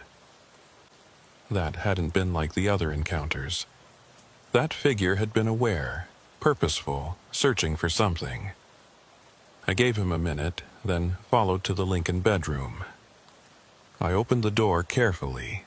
The room was empty. No sign of the military figure. But I could smell something. Gunpowder and blood. The scent was faint but unmistakable. I backed out of the room and closed the door. Whatever that figure had been, whatever he'd been searching for, I didn't want to know more. At 3:45, activity died down as usual. At 4 o'clock, everything returned to normal. When Walker arrived for shift change at 5 o'clock, I pulled him aside and told him about the military figure. His expression grew serious. "You saw him, the searching soldier. You know about him?" "Everyone who works nights long enough sees him eventually. He's different from the others, more aware, more purposeful. And he's looking for something he never finds." "What's he looking for?" Walker shook his head. "No one knows. Some people think he's searching for casualties, checking on wounded men. Others think he's looking for a specific person, but he appears every few weeks, searches the building, and then disappears. He's been doing it for over a century." A century? The first documented sighting was in 1892. An usher wrote about seeing a Union officer walking the halls. Since then, dozens of people have seen him. Presidents, staff, security. Always the same figure, always searching, never finding. I felt a chill that had nothing to do with temperature. What happens if he finds what he's looking for?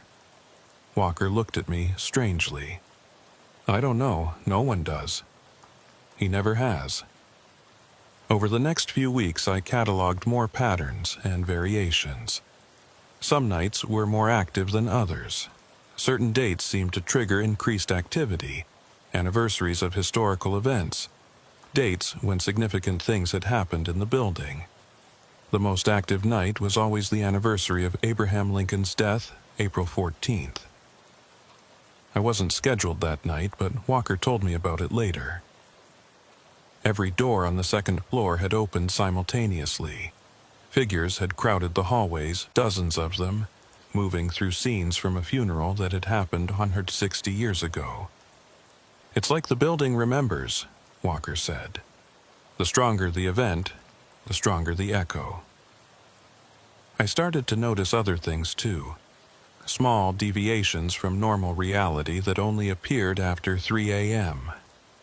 Doors that led to rooms that didn't exist.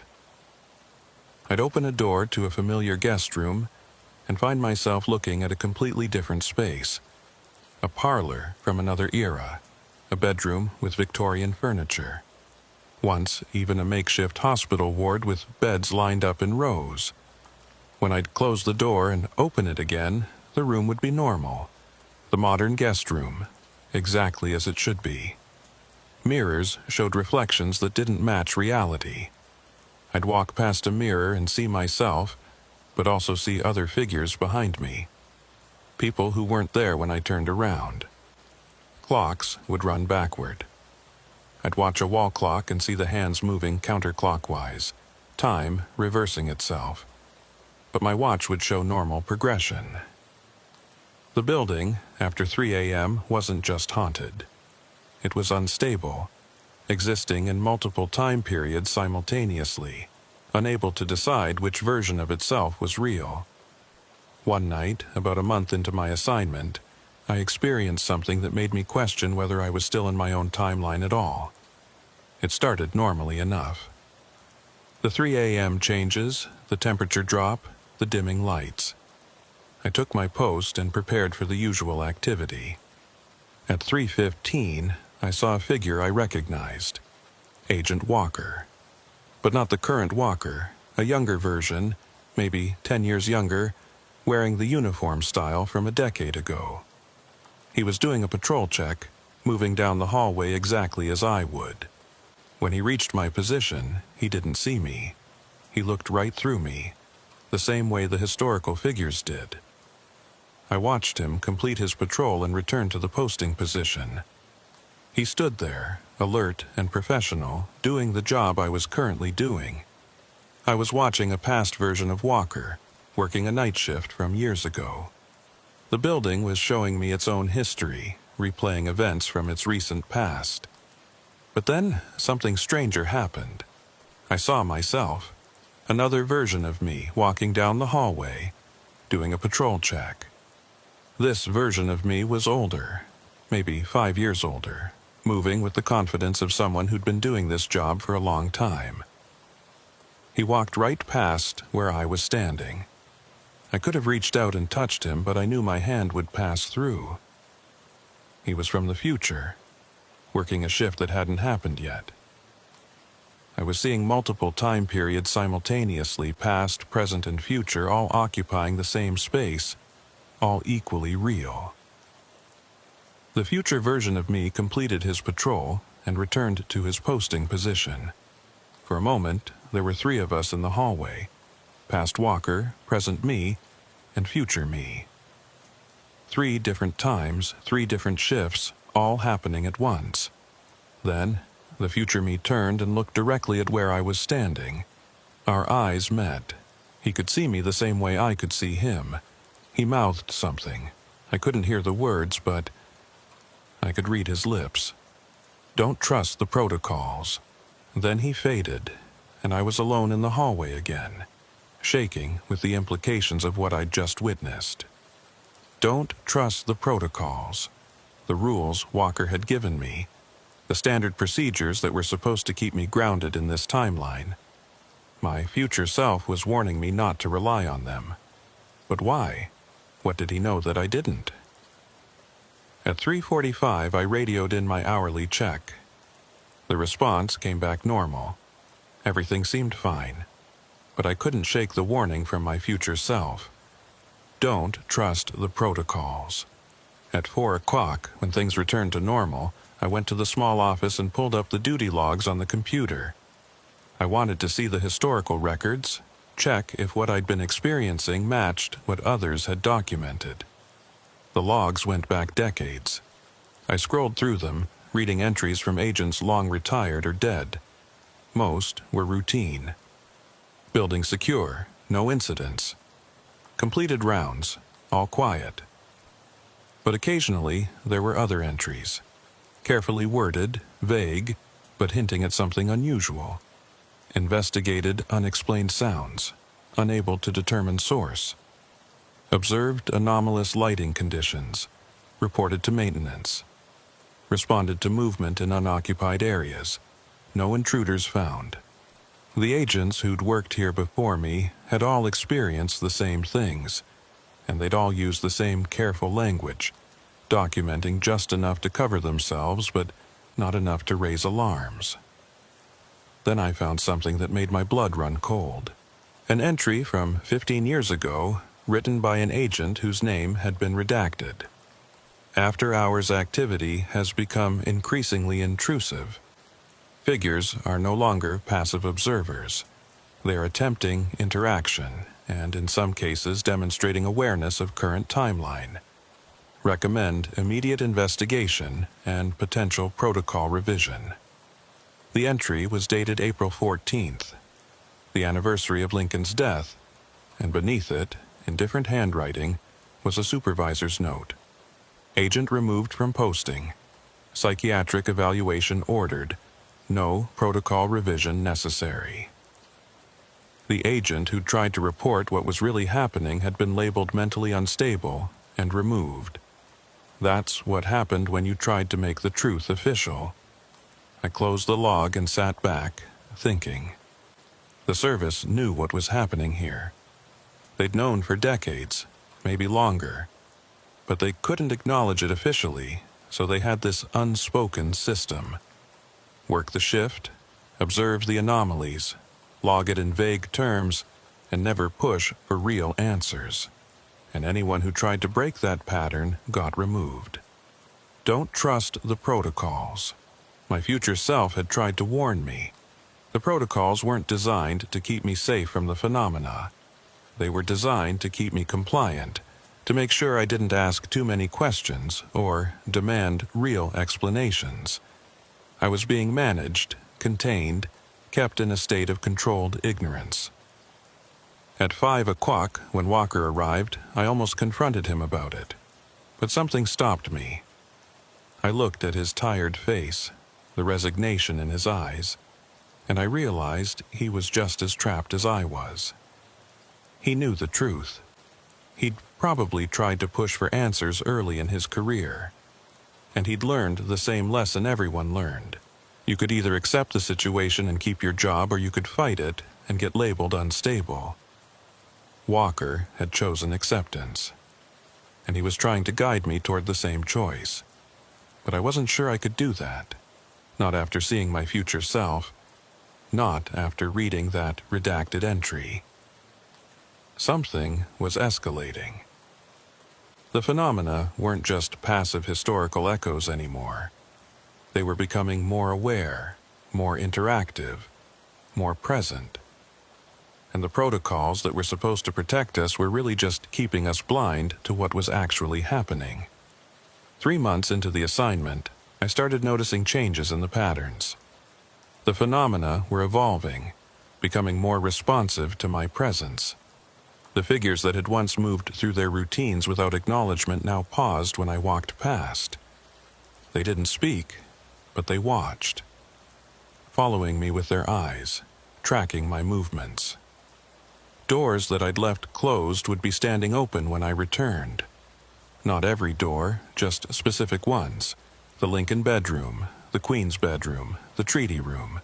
Always the same rooms, always after I'd just passed them. Objects moved, small things at first. A chair shifted slightly from where it had been.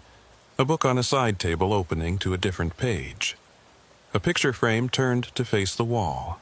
Then, larger movements. One night, I found all the furniture in the yellow oval room rearranged in a completely different configuration. Couches against different walls, tables moved, lamps in new positions. It would have taken hours for a person to do it, but it had happened in the 15 minutes I'd been checking another area.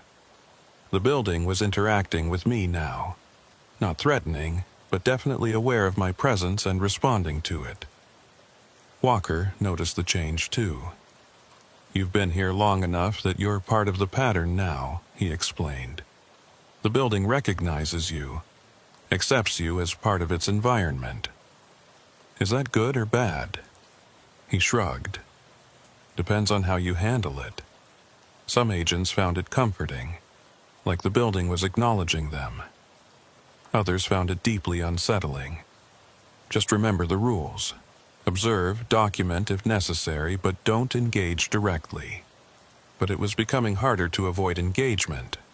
One night in early February, I was doing my 3:30 patrol when I heard a voice call my name. Not my last name, my first name. James. I stopped mid-step. No one in the White House called me by my first name. Everyone used last names or rank. James. The voice came from the Lincoln bedroom. I approached the door slowly. It was standing open, though I'd closed it on my last check. Inside the room, I could see a figure standing by the window. The woman in white, the one who'd warned me months ago about he's coming. She turned to face me. James, you need to listen carefully.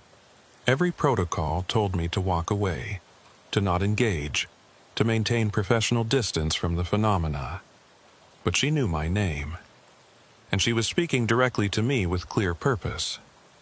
What do you want? I asked. The building is trying to warn you. Something is wrong with the timeline. The barriers are weakening. I don't understand. She moved closer, and I could see her face more clearly now. She was young, maybe mid-20s, with kind eyes and an expression of genuine concern. This building exists in multiple time periods simultaneously.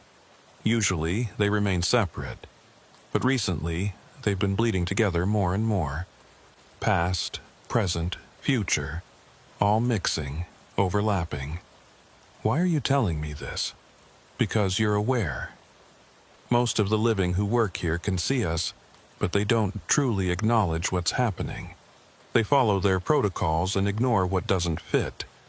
But you've been documenting, observing, trying to understand. That makes you important. Important how? She hesitated, looking troubled. There's something coming. An event that will happen in this building. Something catastrophic. It's creating ripples backward through time.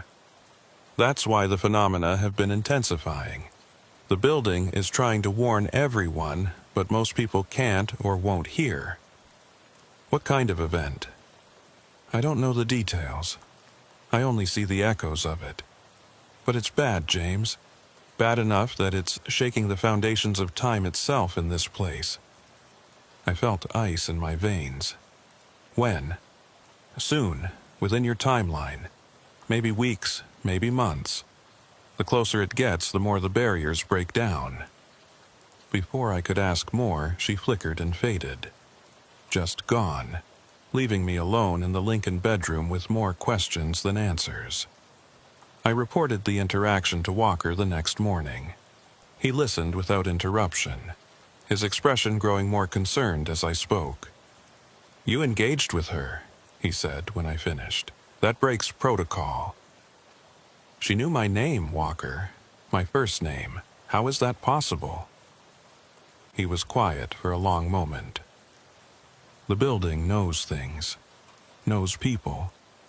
The longer you're here, the more it learns about you. It can access information from any time period where you exist.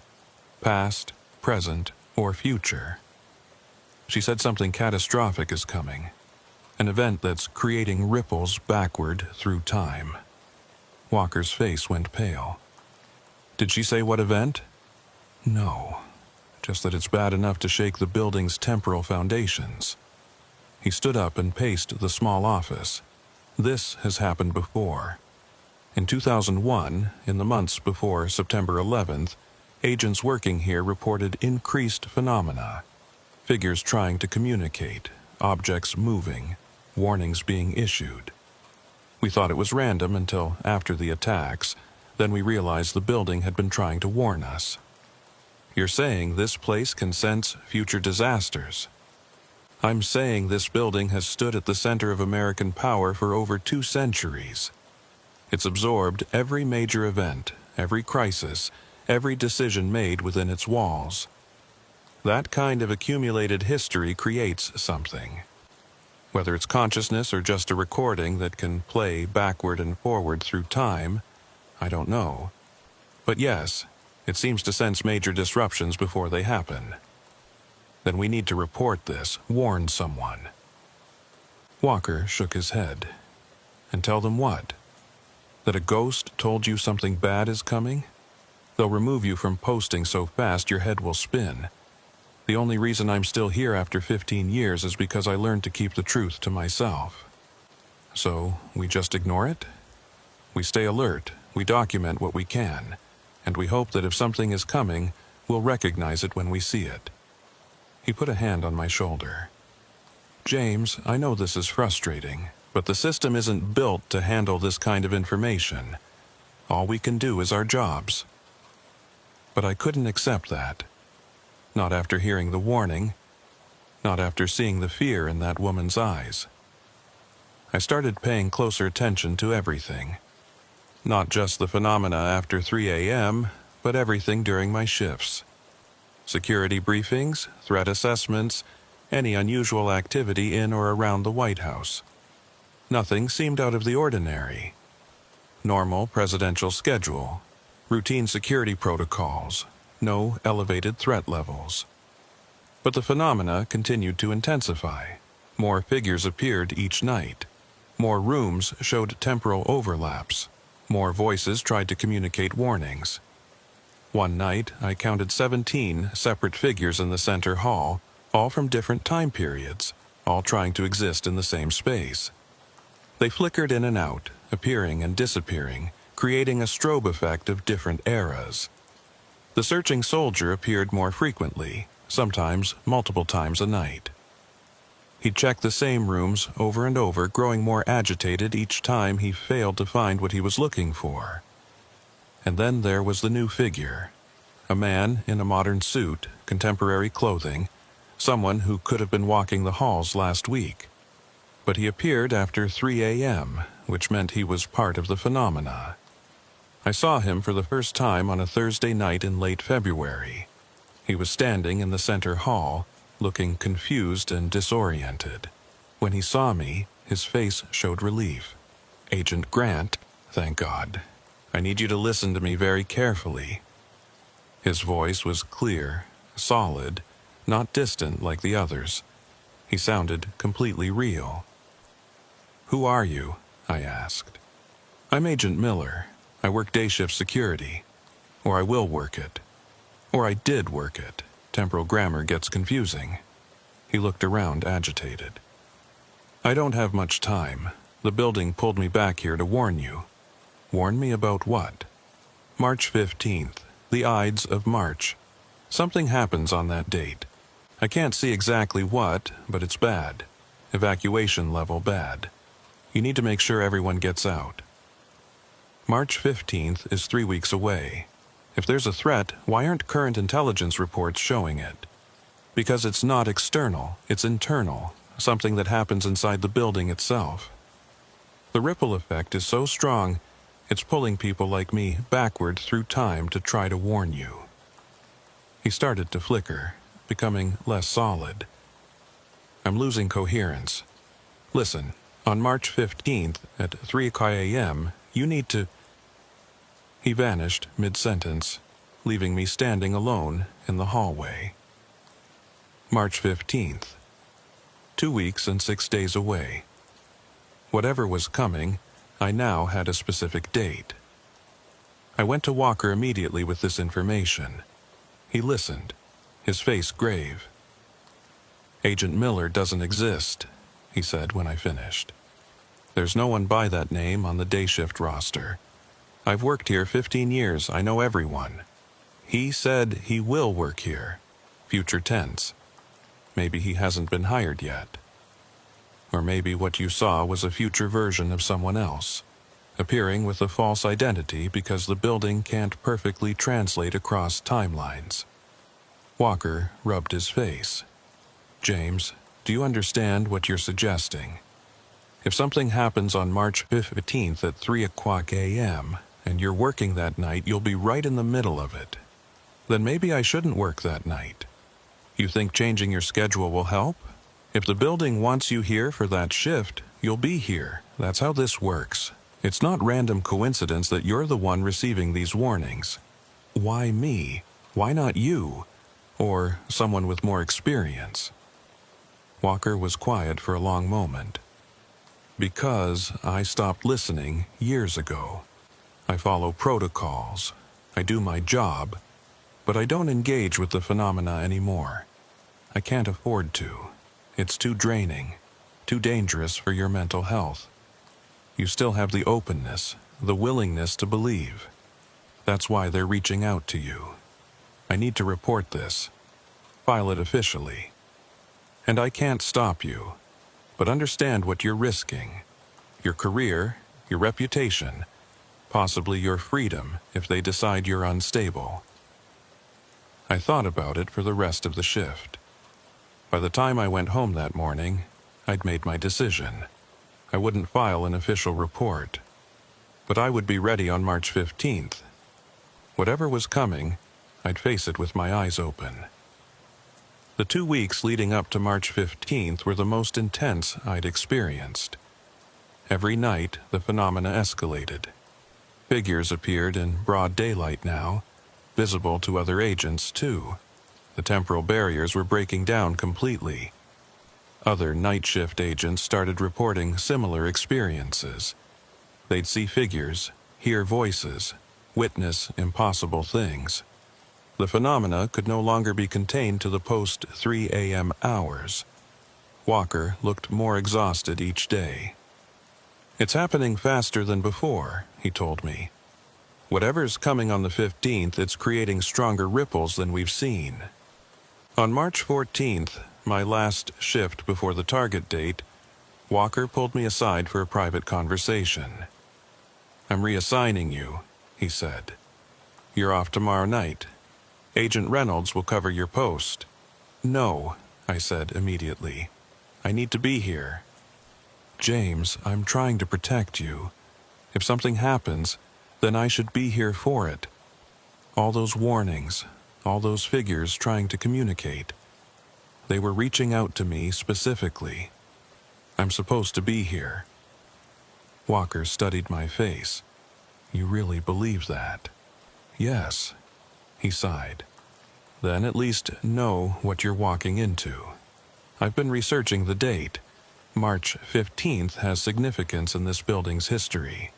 3 major events happened on that date across different years. A failed assassination attempt in 1933, a significant policy decision in 1968, and a structural crisis in 1989. What kind of structural crisis? Part of the building's foundation shifted. They evacuated everyone for 36 hours while engineers assessed the damage. It was kept out of the press, but it came very close to catastrophic failure. And all 3 happened on March 15th. At different times, yes. Maybe that's what creates the vulnerability. Multiple significant events on the same date across different timelines, all converging. March 15th arrived.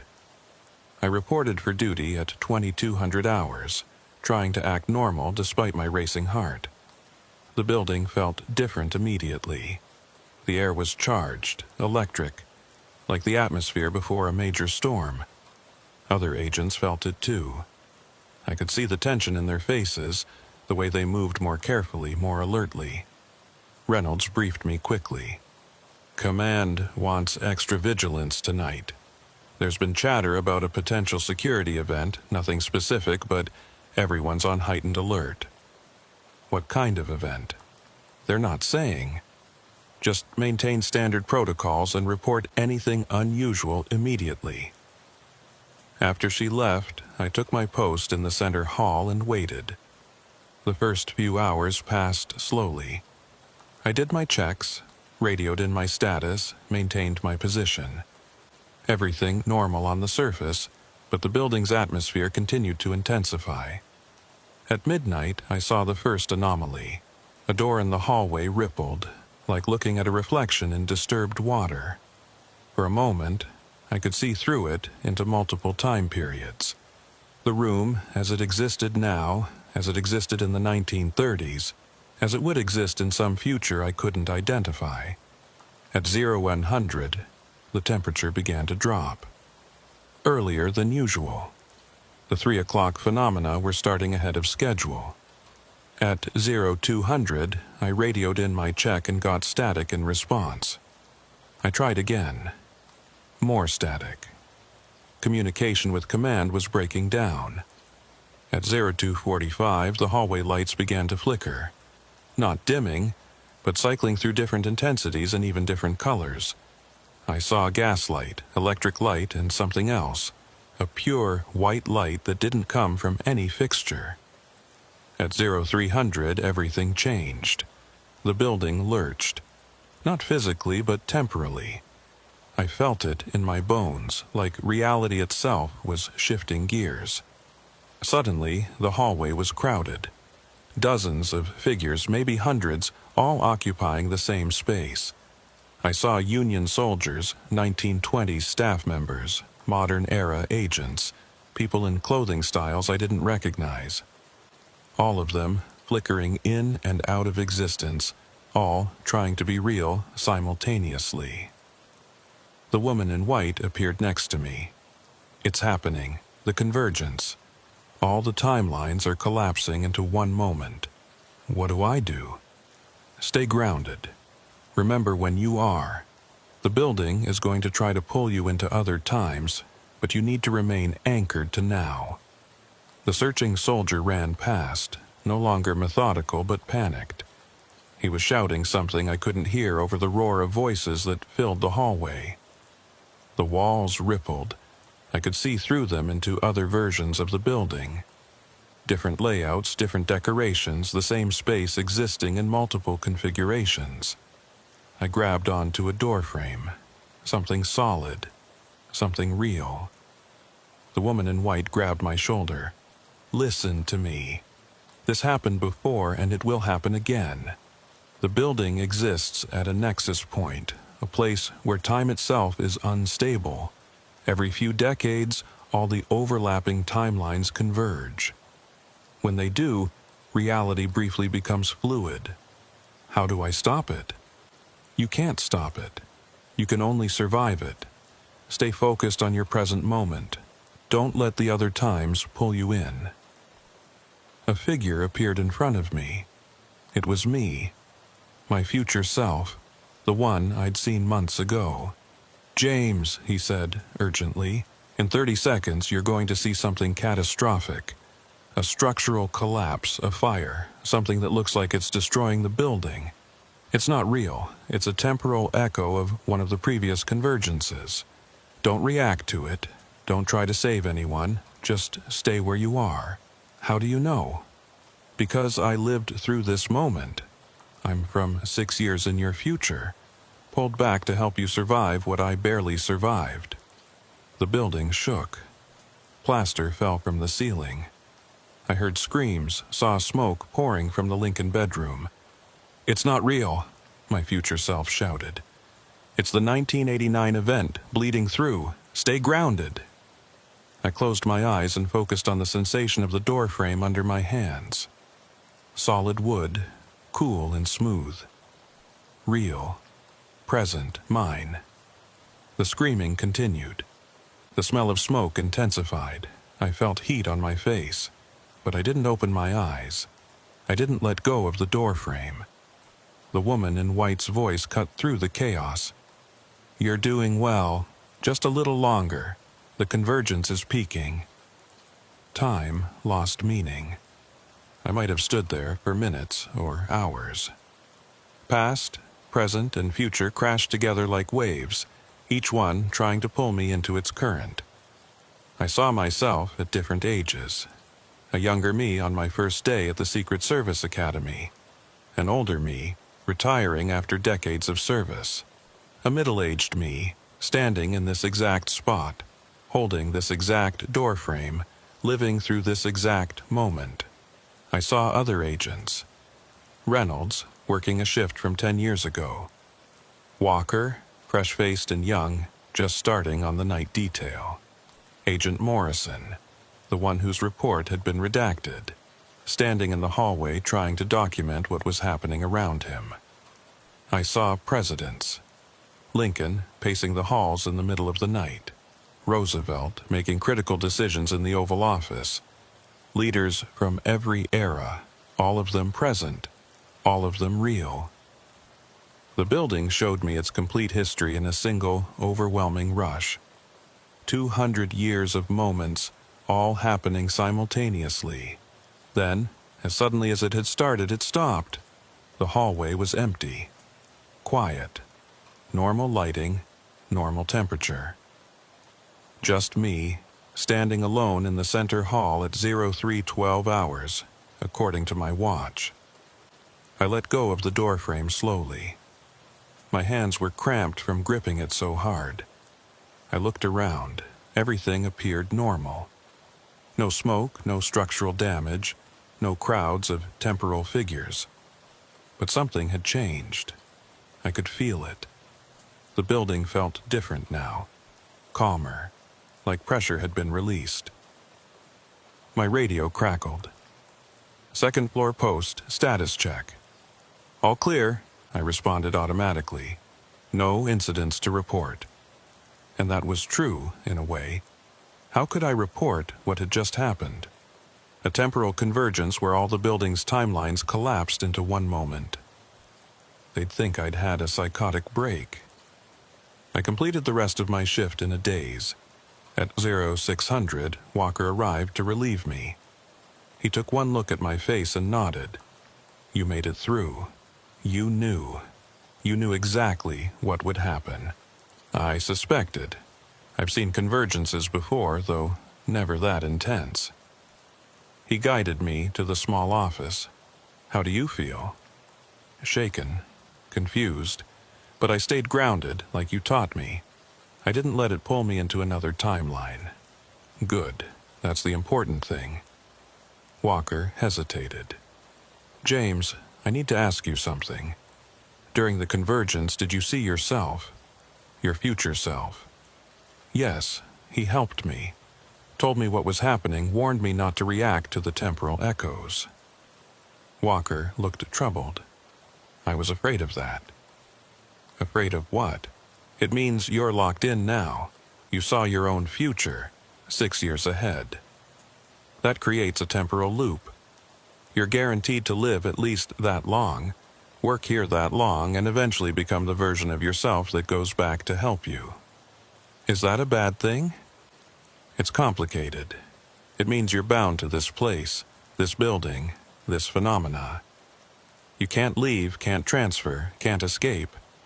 Not for at least 6 years, maybe longer. I thought about that. 6 more years of night shifts, of temporal phenomena, of impossible things. 6 years of living at the intersection of multiple timelines. I can handle it, I said. But Walker looked unconvinced. Can you? Because I've watched agents try. The ones who see their future selves either embrace it or break under the weight. There's no middle ground. I left the White House that morning with a strange sense of acceptance. I'd survived the convergence. I'd stayed grounded in my timeline. And I'd learned that I had at least 6 more years here, whether I wanted them or not. Over the next few weeks, the phenomena returned to their normal patterns. Post 3 a.m. activity. Historical figures moving through routines. The usual temporal overlaps. But I noticed changes. The figures were more aware of me now. They'd nod when I walked past, acknowledge my presence. Some even spoke brief greetings. The woman in white became a regular presence. I'd see her several times a week, and she'd always say the same thing. Thank you for staying grounded. The searching soldier finally found what he was looking for. One night, I saw him embrace another figure, a young man in civilian clothes, and they both faded together, finally at peace. And I started seeing my future self regularly. He'd appear during quiet moments, always 6 years older, always trying to pass along some small piece of advice or warning. Don't take the assignment in July 2026. It goes bad. Reynolds is going to ask you a question next month. Say yes. When you meet her in 2027, trust your instincts. Small glimpses of a future I was destined to live, whether I wanted to or not. Walker and I developed an unspoken partnership. He'd handled the phenomena his way for 15 years. I was learning to handle them mine. We were both trapped in our own ways, both serving as guardians of secrets we couldn't share. One night, about 2 months after the convergence, I asked him something I'd been wondering. Have you ever seen your future self? He was quiet for a long moment. No, and that's how I know I won't be doing this much longer. The building shows you your future if you're meant to continue here. If it doesn't show you, it's because there's no future here to see. What does that mean? It means I'm retiring soon. Maybe this year, maybe next. But my time here is ending. He looked at me seriously. And yours is just beginning. The building has chosen you, James. You're going to be here a long time. How do you know? Because I've seen the patterns. The agents who see their future selves, who survive convergences, who engage with the phenomena, they're the ones the building keeps. And you've done all three. Is that what you want? To leave? Walker smiled sadly. I've given this place 15 years. I've seen things that would break most people.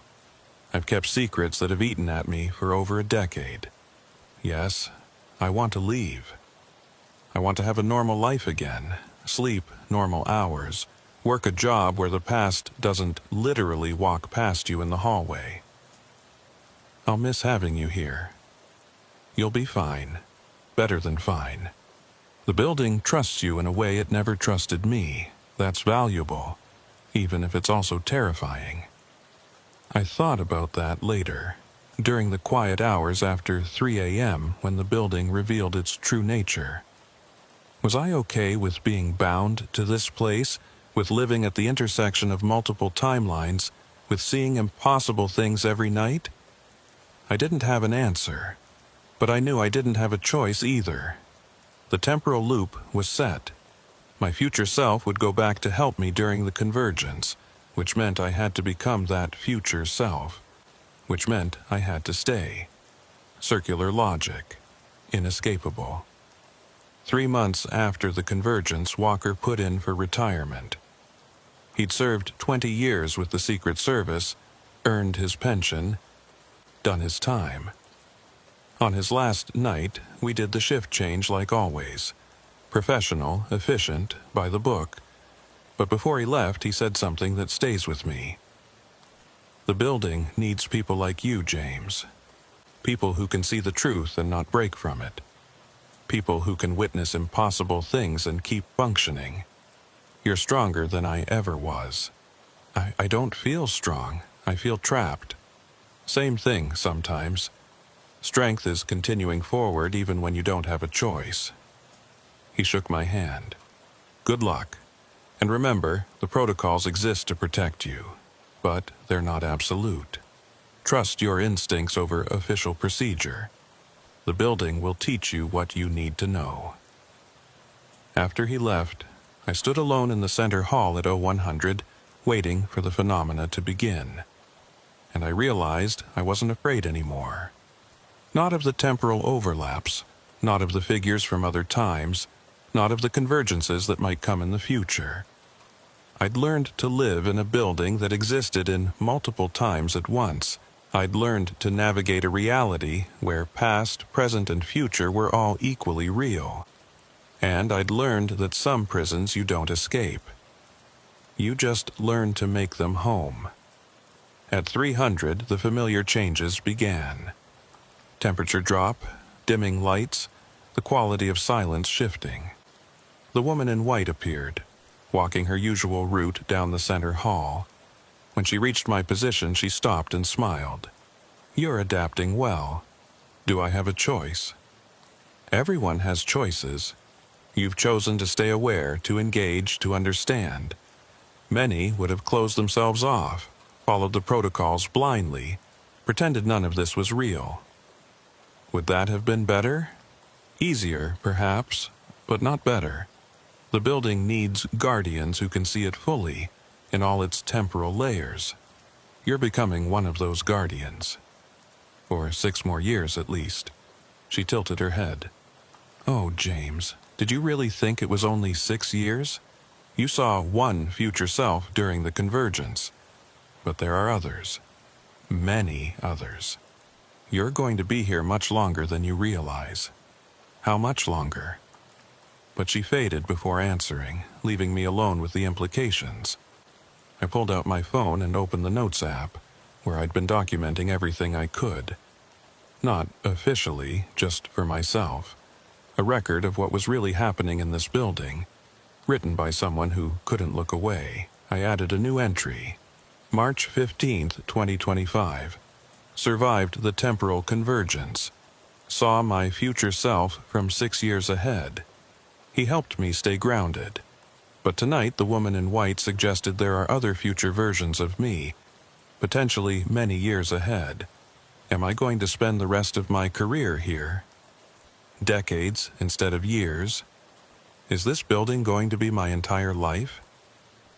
I don't know. I can't see that far ahead. All I know is that right now, in this moment, I'm still here, still standing my post, still witnessing things that shouldn't be possible. The building after 3 a.m. is real. The phenomena are real. The temporal overlaps are real. And I'm learning to live in a place where time itself is negotiable. Walker warned me that the building chooses its guardians. Maybe he was right. Maybe I was chosen the moment I took this assignment. Maybe even before that. Or maybe choice and destiny are the same thing when you're living in a place where all times exist simultaneously. I'll keep doing my job. Keep following protocols when they make sense. Trusting my instincts when they don't. Keep documenting what I see, even if no official report will ever include the truth. Because someone needs to know. Someone needs to remember. The White House after 3 a.m. is more than just a building. It's a nexus point. A place where all the layers of time touch each other. And I'm the one standing guard at the intersection. For 6 years, or 60, or forever. I guess I'll find out. I closed the Notes app and looked down the hallway. Empty now. Quiet, waiting for the next wave of phenomena. And somewhere in the building, I knew my future self was watching. Maybe 6 years ahead, maybe more. Watching me take the first steps down a path he'd already walked. A path that leads deeper and deeper into the temporal heart of this place, where past and present and future are all just different rooms in the same endless hallway. I'm still here, still standing my post, still guarding a building that exists in times I can't fully understand, and I have a feeling I'm going to be here for a very long time. After all, the building always wins, and it's chosen me as one of its own. Welcome to the White House after 3 a.m., where time means nothing. And everything.